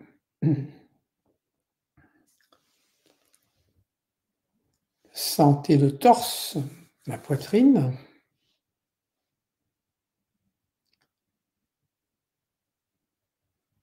Sentez le dos, tout le dos, le haut du dos, les épaules. Sentez les bras,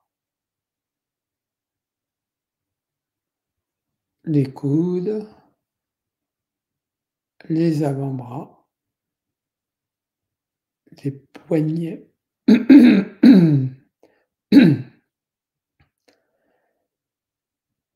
Et les mains, les 2 mains avec les doigts.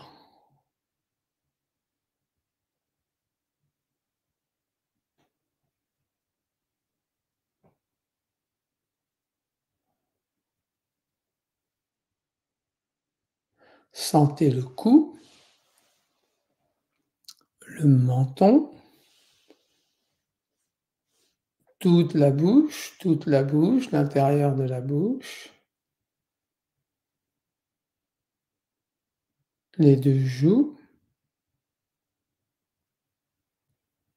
les oreilles,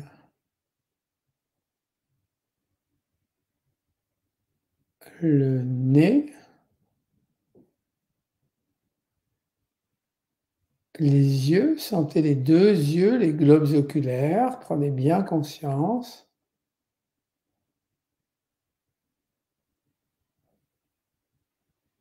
Le front, l'arrière de la tête, les tempes, le sommet de la tête, toute la tête, toute la tête, tout le tronc et les membres supérieurs,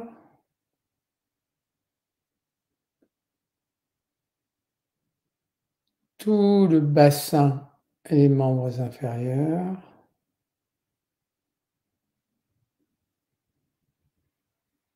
tout le corps, tout le corps.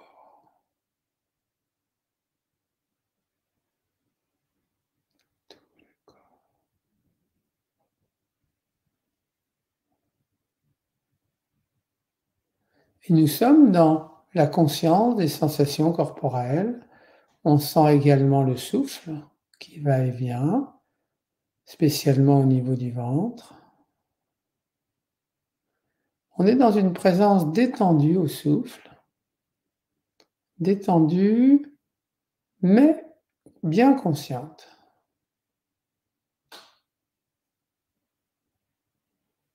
Notre attention est comme un papillon qui se pose sur une fleur. De la même façon, l'attention se pose sur le souffle, avec légèreté, avec grâce.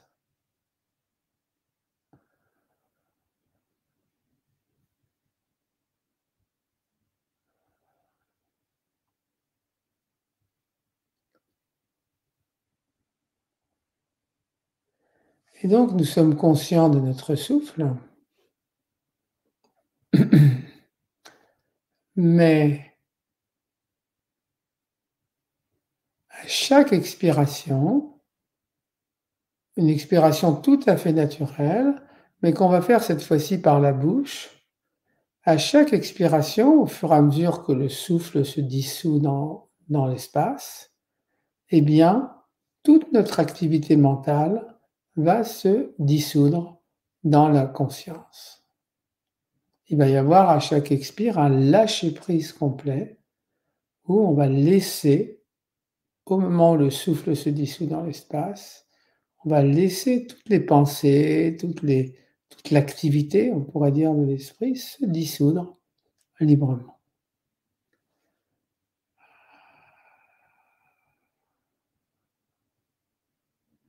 Et cette dissolution s'accompagne de la lettre A, mais qu'on n'est pas obligé de prononcer, c'est mental.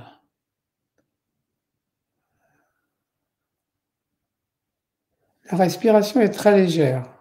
Il ne s'agit pas de très naturelle, très légère.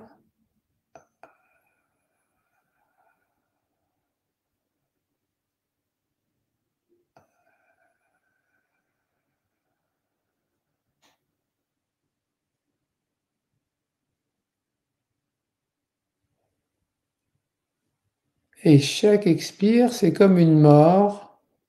C'est comme la mort du petit ego et de toute son activité fébrile dans un espace, de sa dissolution dans un espace infiniment plus vaste. Dans un lâcher-prise complet.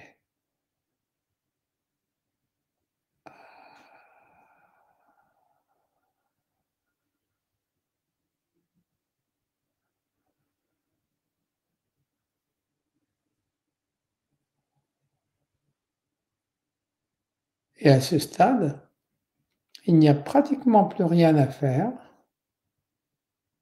On est dans la grande paix naturelle de la conscience primordiale. La seule chose c'est de maintenir, de ne pas être distrait. Donc de maintenir ce léger fil de l'attention, pensez au papillon sur sa fleur. Léger fil de l'attention, expiration, lâcher prise, vacuité.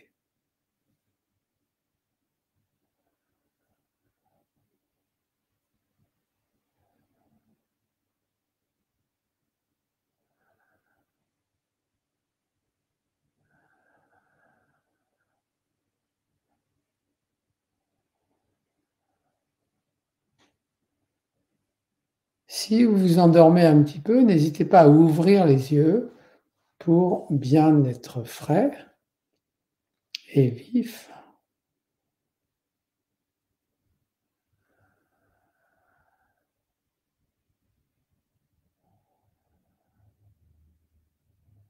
Cette expiration, c'est comme si la rivière agitée, le torrent agité et boueux de nos pensées, de nos émotions, se jetait dans la mer, immense, cristalline, transparente, et toute la boue se dissout et devient elle-même cristalline. Exactement la même chose qui se passe ici. En particulier, si vous avez une préoccupation en ce moment particulière, saisissez cette occasion avec le « ah » pour la laisser être, laisser se dissoudre.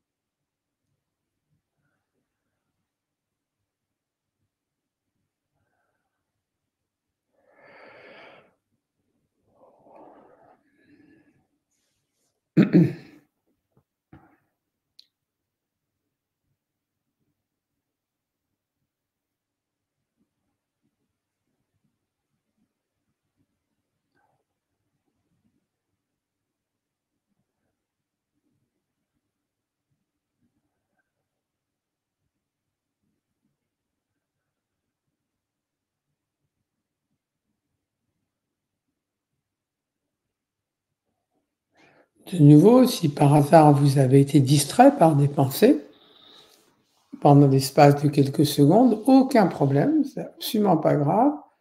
Quand vous le réalisez, vous revenez au souffle, le papillon revient se poser sur sa fleur, vous revenez au souffle et vous reprenez avec l'expiration ce lâcher prise.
Prenez un instant maintenant pour examiner si vous vous sentez plus paisible, plus spacieux, plus vaste ou quoi que ce soit, ou plus endormi, je ne sais pas quelle expérience vous avez de votre méditation.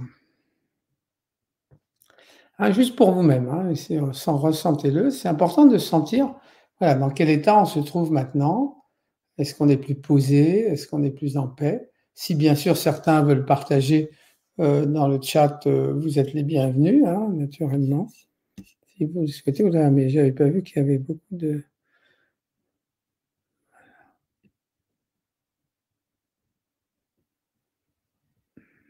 Ah, je t'entends pas, Didier.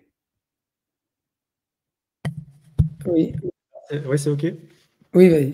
Voilà, donc je disais Olivier que le temps que nos amis voilà, nous fassent part de leurs commentaires sur le chat, on va profiter de ce petit moment pour parler un petit peu de ton actualité qui est riche, puisque tu organises beaucoup d'activités en ligne et Ouais. présentielles. Donc, on va commencer dans l'ordre chronologique. Donc, dès demain soir, c'est ça? Oui, c'est ça. Un jeudi sur deux à 20h15, je donne un Zoom, vous voyez, une méditation un peu comme celle qu'on a partagée ce soir. Donc, une méditation guidée. Donc, ça dure 1 heure, hein, de 20h15 à 21h15 à peu près, une petite explication, une méditation guidée, un partage.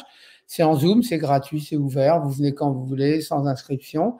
Vous avez le lien qui s'affiche et que vous pouvez retrouver sur mon site internet, vous voyez, olivierroriche.com. Là, vous cherchez à événements, vous aurez le lien. Donc, c'est toujours le même. Et la prochaine séance, c'est donc demain soir. Voilà. Donc ça, c'est une chose qui nous permet de rester en lien.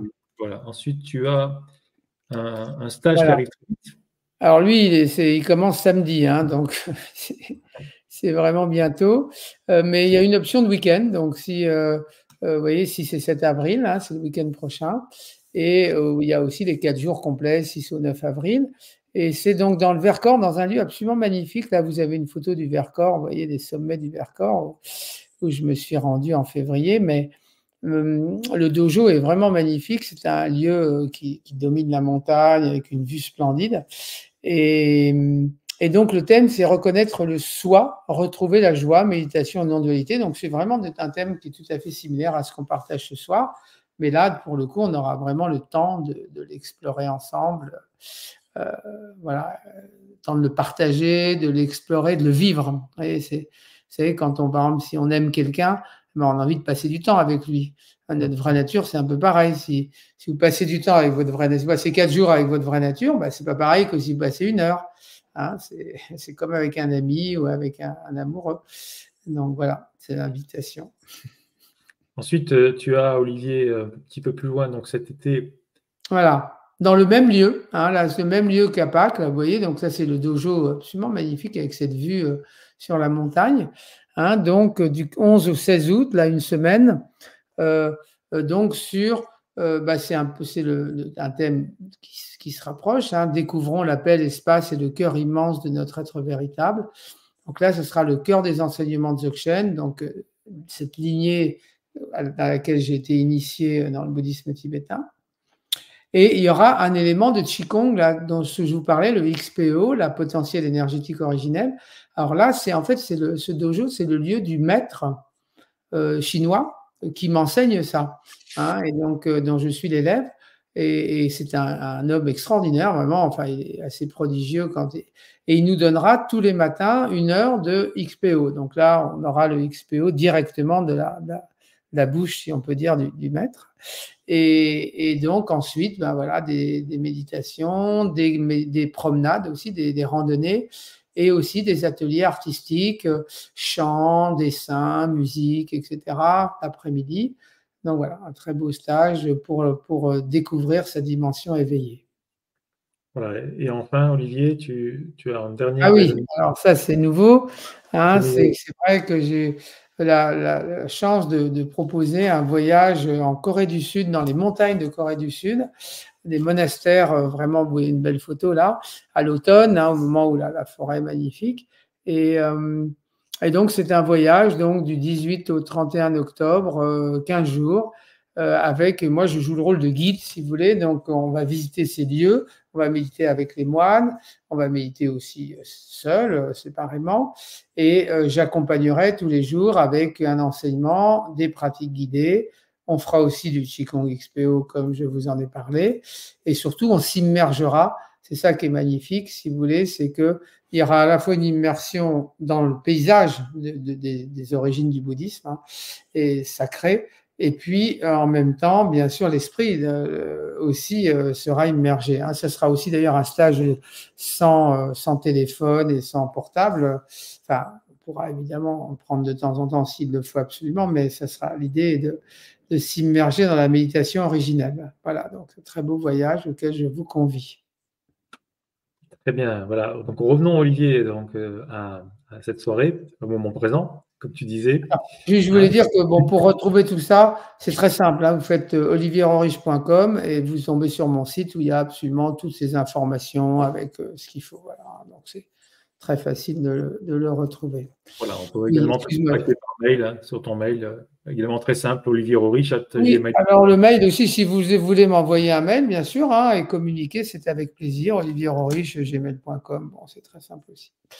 Oui, excuse-moi, tu disais. Non, je t'en prie, Olivier. Donc, nous étions donc sur les commentaires, donc quelques commentaires pour ceux qui sont encore éveillés. Donc, beaucoup sont peut-être endormis, donc, à commencer par Daniel. Je somnole. C'est bien ça. Oui, oui. Me suis endormi, plus lumineuse et déposée. Très bien. Merci pour cette belle expérience. Merci pour ce moment. Bon, voilà. Alors, pour les somnolents, hein, j'ai quelque chose à dire. Je vous félicite parce qu'il n'y a rien de meilleur que de s'endormir en méditation. Hein, c'est excellent. Ça fait beaucoup de bien déjà. Ça fait beaucoup de bien. Ça prouve un truc, c'est que vous êtes profondément détendu. Et c'est le point essentiel de la méditation. On ne le dira jamais assez. Le point essentiel de la méditation, c'est une détente profonde, un lâcher-prise véritable. Vous voyez, vous lâchez vos deux valises, vous lâchez, voilà. Et là, évidemment, si on est très actif, même voire un peu stressé dans la vie quotidienne, au moment où on lâche vraiment, eh ben, il y a forcément une expérience un peu somnolente, au moins pendant un petit moment. Hein. Et donc, c'est plutôt bon signe. Ça veut dire que vous avez touché du doigt vraiment cette détente, ce lâcher prise profond. Hein. Voilà, bon, bah après, évidemment, on peut vous inviter à refaire cette méditation à d'autres moments où vous êtes plus en forme, etc., où vous la ferez de façon plus lucide. Mais je veux dire, il n'y a rien de mal à ça. Voilà, donc merci pour ces commentaires. Tu le fais aussi en entreprise, Olivier. C'est pas du tout le alors, je parle pas de non-dualité en entreprise. Voilà, c'est clair, on n'en est pas encore là, malheureusement. Ouais. Non, on ne m'en réinviterait pas, je pense. Mais par contre, les deux premiers, vous voyez, tout ce que je vous ai dit sur les deux premiers stades de méditation, le parcours des sensations corporelles, le souffle, etc., eh bien, c'est quelque chose qu'on peut tout à fait, bien sûr, que je donne en entreprise. Et les gens sont assez, disons, si vous voulez, en entreprise, le problème, mais d'ailleurs, ce n'est pas juste en entreprise, c'est partout.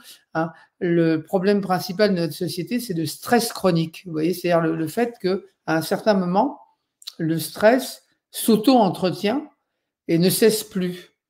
Hein, si vous avez des moments de stress dans votre journée ou dans votre vie et des moments de récupération, c'est OK, il n'y a pas de problème. Hein, mais si vous êtes tout le temps en état de stress, et en général, c'est l'angoisse qui crée le stress. C'est-à-dire que si on a une angoisse qui reste pour tout un tas de choses, eh bien, évidemment, elle va créer une absence de repos, un stress chronique. Et là, si vous voulez, au niveau santé, là, vous risquez vraiment de déguster. C'est ce qu'on appelle le burn-out à l'extrême. Et donc, la méditation permet, si vous voulez, même la méditation de base, hein, toute simple, sans aller jusqu'à la non-dualité ou quoi, elle permet tout simplement de réduire ce stress, d'empêcher le stress chronique, et c'est déjà un bienfait immense pour tous les travailleurs, enfin pour tous les gens qui vivent à notre époque. Voilà. Donc, je l'enseigne effectivement en entreprise.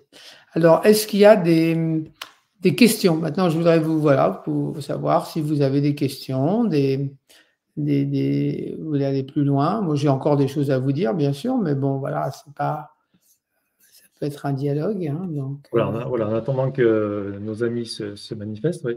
Tu disais tout à l'heure que l'éveil, c'était peut-être comme un processus. Tu disais qu'on pouvait, c'était pas quelque chose d'immédiat qu'on pouvait atteindre. Et tu disais donc la pratique régulière de la méditation Ouais, ouais. pouvait C'est les nous deux à la amener. fois. Ouais. C'est les deux à la fois. Hein. Ce que je vous ai donné là ce soir, c'est des approches immédiates. Hein. Si vous avez réalisé l'histoire de l'instant présent qui est éternellement frais là, et jeune, si vous avez réalisé qu'on est une conscience non duelle, si vous avez en méditation vraiment dissous tout l'esprit ordinaire dans la conscience, voilà, les trois occasions que je vous ai données, et bien voilà, l'éveil peut être effectivement immédiat. Sauf que même si on a une expérience momentanée, si vous voulez, immédiate, eh bien, ce qui arrive le plus souvent, c'est que après, on est repris par la force des habitudes. Hein, il y a quelqu'un, vous savez, tout à l'heure, là, au début de la séance, quelqu'un qui disait avec Olivier, c'est bien parce que je laisse tomber mes concepts et je lui ai dit, fais attention de ne pas les reprendre quand ça sera fini. Et là, c'est pareil, voilà, c'est là, permet de laisser tomber les concepts. Et quelqu'un a dit, j'ai oublié mes valises. Là, bah, tant mieux pour toi, Marina. Hein, vous savez, ces deux grosses valises, là, les valises du passé et du futur. Et ben, essayez de ne pas forcément les ressaisir aussitôt. Ça va pas être si facile parce que d'ailleurs, quand vous allez éteindre l'ordinateur, brusquement, vous allez peut-être regarder vos mails, tout ça. Et donc, de nouveau, vous voyez, hop, petit à petit, inconsciemment, les mains se referment sur les poignées des valises. Et on se retrouve comme j'allais dire comme un con, c'est pas très poli, mais tant pis, je le dis quand même. On se retrouve à porter nos valises de nouveau, vous voyez, alors qu'en fait, c'est pas volontaire, mais c'est une habitude. Hein. Et donc, la force de ce conditionnement qui date de l'enfance, hein, de l'éducation, etc., eh bien, est tellement grande que c'est pas juste avec un moment d'éveil que ça va se stabiliser. Hein, et donc, on a besoin encore et encore d'y revenir, tout simplement. C'est aussi bête que ça. Vous savez comment se forme un conditionnement? Il se forme en faisant. Donc, le déconditionnement, c'est pareil, c'est en faisant. Et donc, il est nécessaire, si vous voulez, de se remettre dans cette expérience. Moi, par exemple, demain matin, je vais me réveiller, je vais peut-être lire quelques lignes d'un enseignement sur la non-dualité, je vais faire une petite méditation, je vais revenir à cette présence. Hein, parce que si je n'y reviens pas, il y a un danger que finalement, petit à petit, mes vieux conditionnements se remettent en place sans que j'ai rien fait pour ça, et que de nouveau, je me considère comme un pauvre bonhomme piégé dans mon corps, là, à lutter pour ma journée. Vous voyez, donc à retomber un peu dans cette mentalité. Alors, quelle régularité de méditation conseillez-vous et quelle durée quotidienne pour progresser? La régularité, c'est très simple, c'est au moins une fois par jour. Et la durée, ça peut être n'importe quoi. C'est-à-dire, même si c'est 5 minutes par jour, c'est formidable. Si vous faites 5 minutes par jour pendant 2 ans, eh bien, croyez-moi que ça va changer votre vie. Si vous faites une demi-heure par jour pendant 1 mois, et puis qu'au bout d'1 mois, finalement, vous n'arrivez plus à le tenir et vous pensez à autre chose, il se passe autre chose et puis vous ne pouvez plus le faire, ça sera moins bien. Donc, il vaut mieux chaque jour choisir une durée réaliste. L'idéal, c'est si vous pouvez consacrer un quart d'heure, 20 minutes. Mais si vous n'avez pas le temps, parce que ça peut arriver, eh bien, ne dites pas, mais j'ai pas 20 minutes, donc je fais rien. Faites 5 minutes, faites 10 minutes. Hein, voilà. Et je conseille, moi, souvent de le faire, si possible, au réveil. Au réveil, vous voyez, si possible, je ne sais pas, ça dépend de vos circonstances, hein, mais si vous avez la possibilité au réveil, par exemple, je vais vous donner un exemple, parce que c'est un exemple qui m'a énormément, moi, frappé et touché.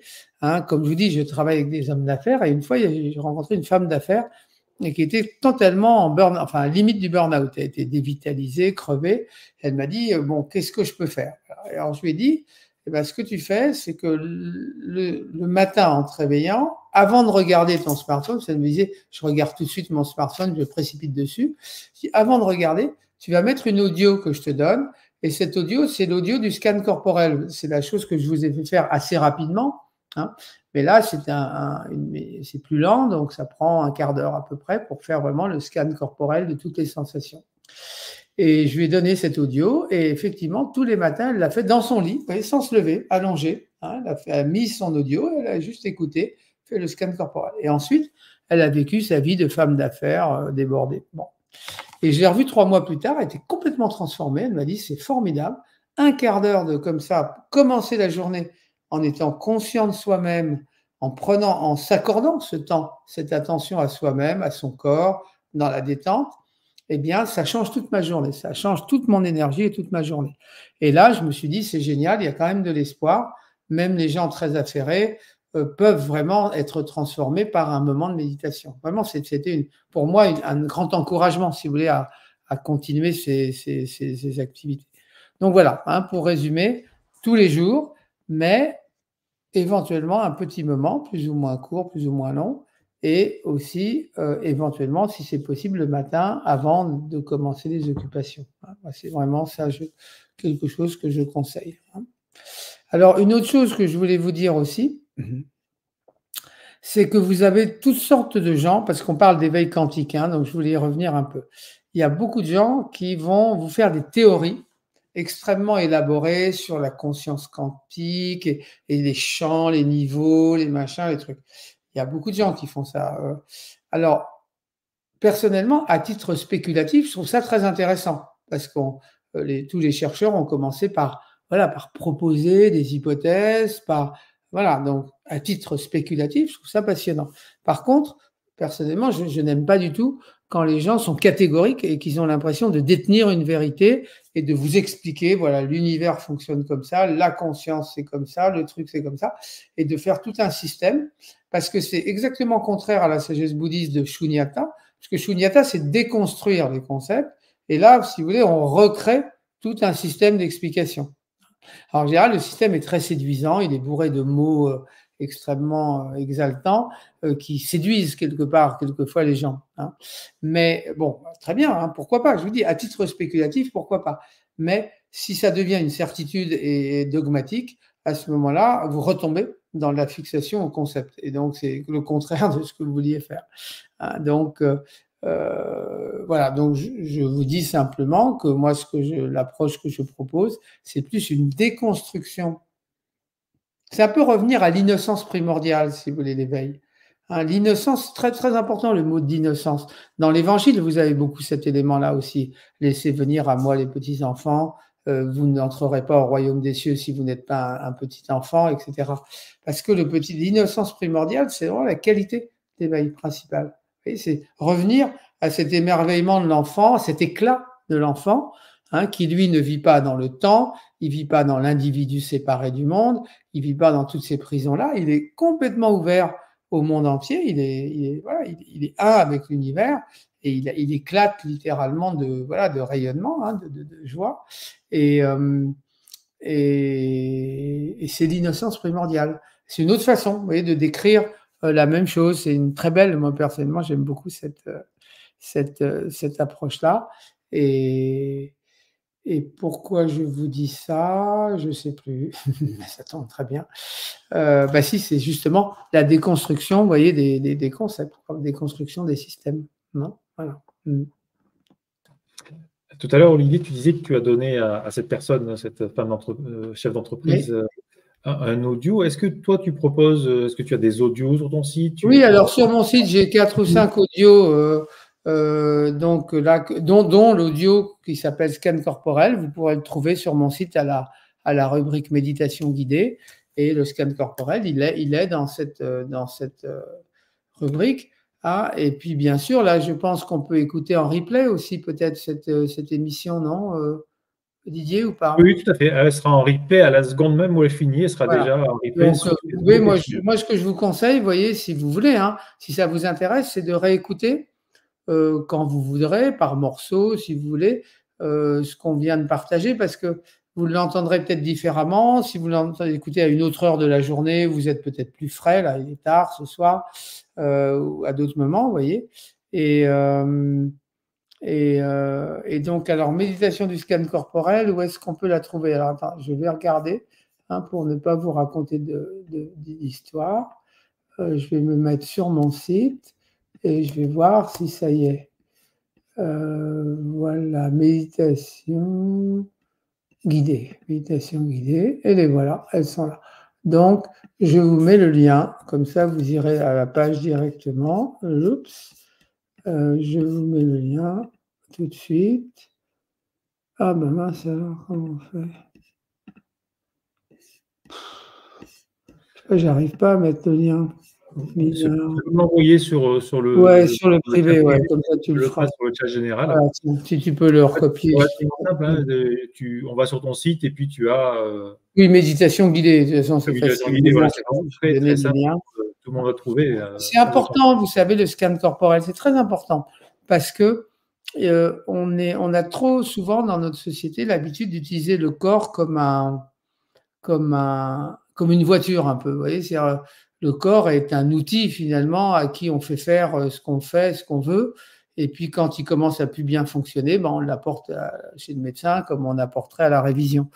Il y a vraiment, c'est le malheureux du cartésianisme. Hein. Je vous ai dit, dans le cartésianisme, le corps c'est juste un objet, un rouage, quoi, un mécanisme. Donc on n'a aucune raison de lui accorder, vous voyez, de l'amour, etc.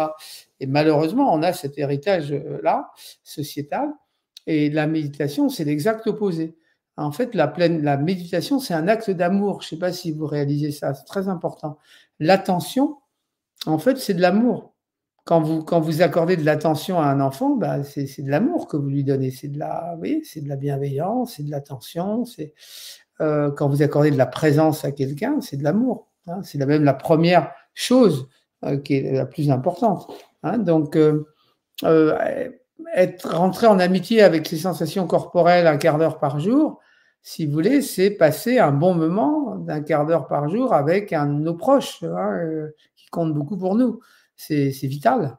Hein, c'est vital, en fait. Ouais, on ne se rend pas compte, mais c'est vital. Et donc, c'est aussi vital que de passer un peu de temps avec ses enfants ou avec son épouse ou son époux ou son compagnon ou je ne sais pas,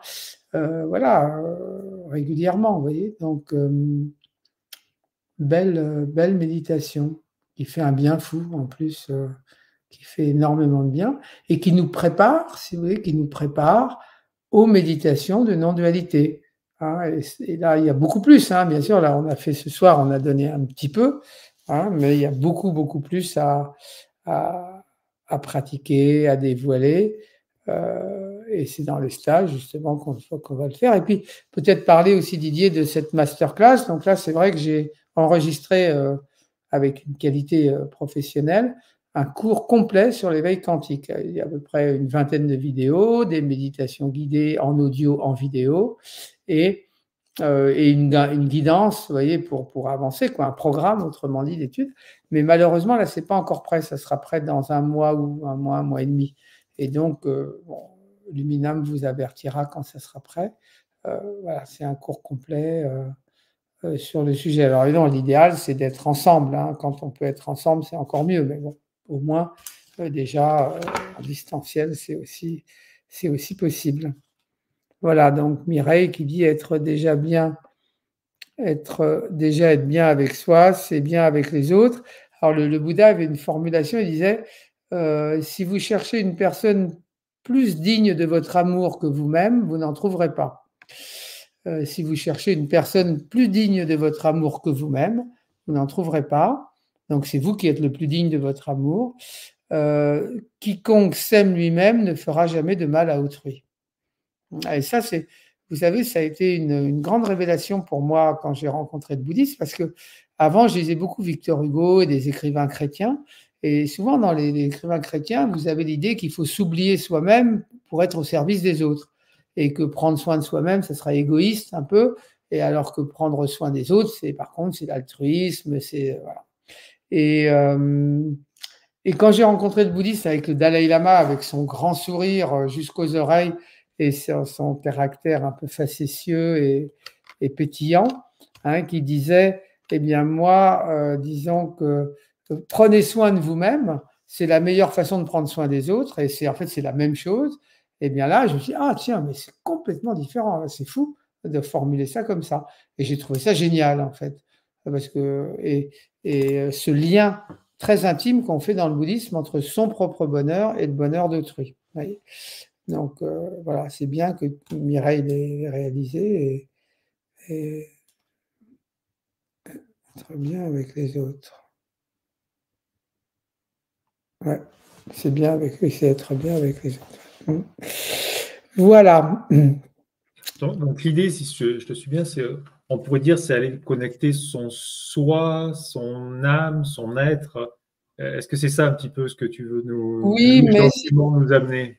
oui, je vais vous y amener, mais quand tu le formules comme ça, il y a un tout petit gêne que j'ai, c'est aller se connecter à. Vous voyez, en fait, évidemment, bon, dans un sens, c'est vrai, il faut bien faire quelque chose, mais en réalité, c'est plutôt réaliser qu'on est déjà connecté. Il ne faut jamais oublier que l'éveil, il est déjà là. L'éveil est déjà là, on est déjà éveillé, on est déjà des êtres divins, en quelque sorte. Et donc, on a, d'ailleurs, dans le christianisme, c'est dit de la même façon, que on a Dieu, on est fait à la ressemblance de Dieu, etc. Donc, tout nous est donné, que Dieu, que le paradis nous est donné, il ne nous est pas vendu. On a besoin de le payer. C'est la religion qui a inventé ces histoires de péché, de machin. Mais en réalité, le royaume est donné, c'est très clair dans les Écritures. Et là, c'est exactement pareil, l'éveil, il est déjà là. Donc, moi, ce que je vous conseille, c'est pas tellement de chercher à vous connecter à un truc particulier, c'est plutôt de prendre un moment, vous voyez, où vous lâchez les valises. Vous vous rappelez, ces deux valises, c'est super important, ces deux valises. Vous lâchez les valises et vous lâchez les deux valises, vous voyez, vous asseyez, oui, tiens, là, je vais prendre un temps de vacances, vous lâchez vos deux valises et vous restez dans l'instant présent. Et là, bon, vous pouvez faire une méditation guidée, vous pouvez faire ce que vous voulez, mais l'idée, c'est plutôt de tout lâcher, vous voyez, et d'être en repos et de regarder ce qui se passe, tout simplement. Et de s'apercevoir que finalement, quand on a lâché prise très profondément, eh bien, le monde apparaît comme parfait, en quelque sorte. Il apparaît dans sa pureté, il apparaît dans sa beauté, et donc il est et la transformation se produit sans qu'on ait besoin de la fabriquer. Et c'est pour ça, vous voyez, c'est une différence avec les gens qui vous disent connectez-vous à ceci par telle méthode. Ça, c'est peut-être très bien, encore une fois. Il y a plein d'approches, toutes sortes d'approches dans plein de domaines. Mais je veux dire, là, la véritable dimension éveillée, elle est déjà présente. C'est presque trop simple pour qu'on y croie, si vous voulez. C'est tellement simple, tellement là, que finalement, on n'est pas capable de voir. Tu sais, il y a plein de gens, par exemple, qui veulent partir en vacances à l'autre bout du monde alors qu'ils habitent déjà dans un endroit magnifique et qu'ils pourraient très bien passer leur vie là à regarder le paysage, ce serait déjà formidable. Ben, c'est un peu pareil, nous, en fait. Vous voyez, on va aller chercher je ne sais quelle technique ou méthode exotique, alors qu'en réalité, il suffirait d'ouvrir les yeux sur notre condition présente. Vous voyez. Donc, je pense que il y a là, c'est pour vous donner la tonalité, tonalité. En même temps, et c'est pour ça que j'organise des méditations guidées et des stages, c'est parce que je sais que pris dans un certain environnement, on est un peu caméléon, l'esprit est un peu caméléon. Si vous êtes dans un environnement, par exemple, très agité, très anxieux, ce sera difficile, au début en tout cas, de ne pas être contaminé. Et inversement, si vous êtes dans un environnement bienveillant, spacieux, présent, etc., comme il y a dans les stages, par exemple, et bien automatiquement, votre esprit va aussi, vous voyez, s'ouvrir à ça. Donc l'environnement est important. Au début, évidemment, une fois qu'on a une expérience stabilisée, une fois que l'expérience est stabilisée, alors à ce moment-là, on peut être dans n'importe quel environnement. Mais au début, quand l'expérience n'est pas stable, eh bien, c'est quand même beaucoup plus facile d'être dans un environnement propice. Voilà. Donc, cet environnement, bien sûr, ça peut être aller dans un lieu, etc. Mais ça peut être aussi chez soi, tout simplement. Par exemple, vous regardez un petit bout d'une vidéo inspirante, vous faites une pratique guidée, ou voilà, vous créez un environnement où vous êtes naturellement en méditation. Voilà, c'est ça. Et les pratiques, bien sûr, nous aident à le faire. La méditation, quand même, nous aide beaucoup à le faire. Parce que ça fait un break, si vous voulez. Vous voyez, ça fait un break, la méditation. Ce qui est fort dans la méditation, c'est qu'on s'arrête. On est obligé, puisqu'on ne fait rien. On va rester assis, il n'y a rien à faire. Donc, on va s'arrêter. C'est l'histoire des valises. Et c'est aussi l'histoire de l'expiration, du lâcher-prise. Vous savez, ce flot là qui se jette dans la mer. Hein, donc, voilà. Et, et c'est bien, c'est beau. Hein, ça permet d'expérimenter un peu notre nature éveillée. Et vous verrez, si vous le faites, après, quand vous vous relevez, que vous allez dans la vie, eh bien, vous serez beaucoup plus léger et juste. Vous voyez, vous aurez ce fameux Lundruck, je ne sais pas si vous vous rappelez, hein, je vous ai parlé de l'accomplissement spontané. Après une méditation, bon là, il est un peu tard, ce n'est pas vraiment le moment de l'expérimenter, mais si vous le faites, par exemple, le matin, eh bien, vous verrez qu'en sortant, vous aurez l'impression d'être plus léger, de faire moins d'efforts et en même temps d'être plus juste. C'est-à-dire comme si chaque chose que vous faites, vous voyez, sera le bon mouvement, la bonne parole, etc.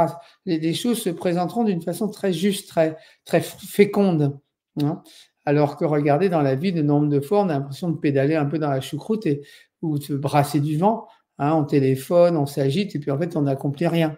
Bon, ben là, c'est l'inverse, vous voyez. Donc c'est ça aussi les bienfaits de la méditation, c'est vraiment dans l'action. Hein. Pour moi, la méditation est intimement reliée à l'action, vraiment, et pas du tout séparée. Et j'ai maintes et maintes fois expérimenté cela moi-même. Très bien, Olivier, c'est super. Et puis merci de nous avoir fait partager cette passion. On le voit dans ton regard, dans ton attitude, l'œil qui brille, le petit sourire, voilà, que c'est vraiment ce que tu aimes et que tu nous as transmis avec tout ton cœur. Et je pense que tout le monde aura été sensible à ça ce soir. Donc, merci, Olivier. Une nouvelle fois très content de t'avoir revu. Ouais, moi aussi. On a le petit projet aussi du Qigong, hein, donc on en reparlera peut-être soit par ligne, soit présentiel, ou les deux, pourquoi pas.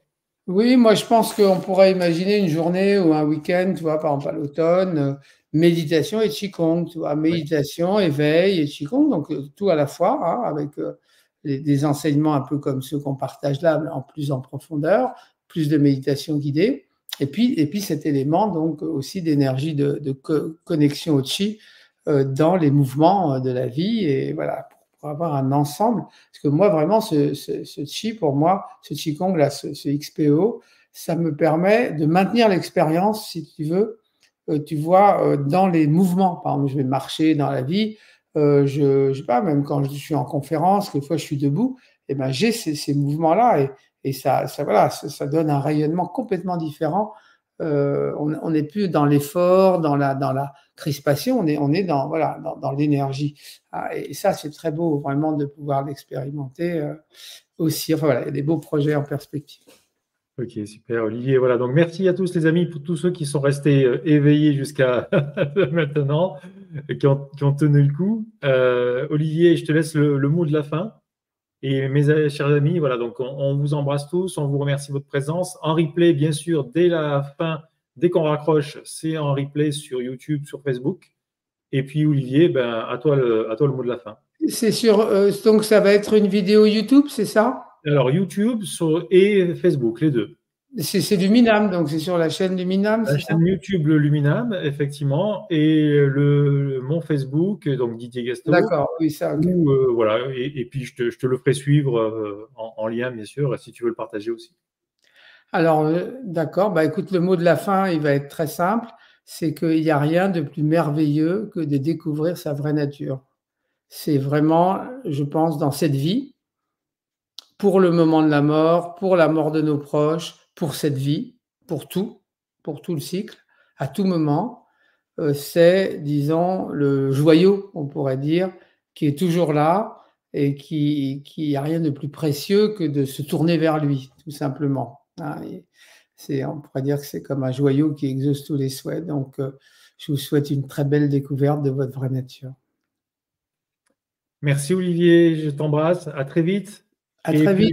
Les amis, à très bientôt. Bonne soirée à tous. Bonne soirée à tous. Bonne méditation sur le site d'Olivier. Allez, à bientôt. Salut les amis. Ciao. Au revoir.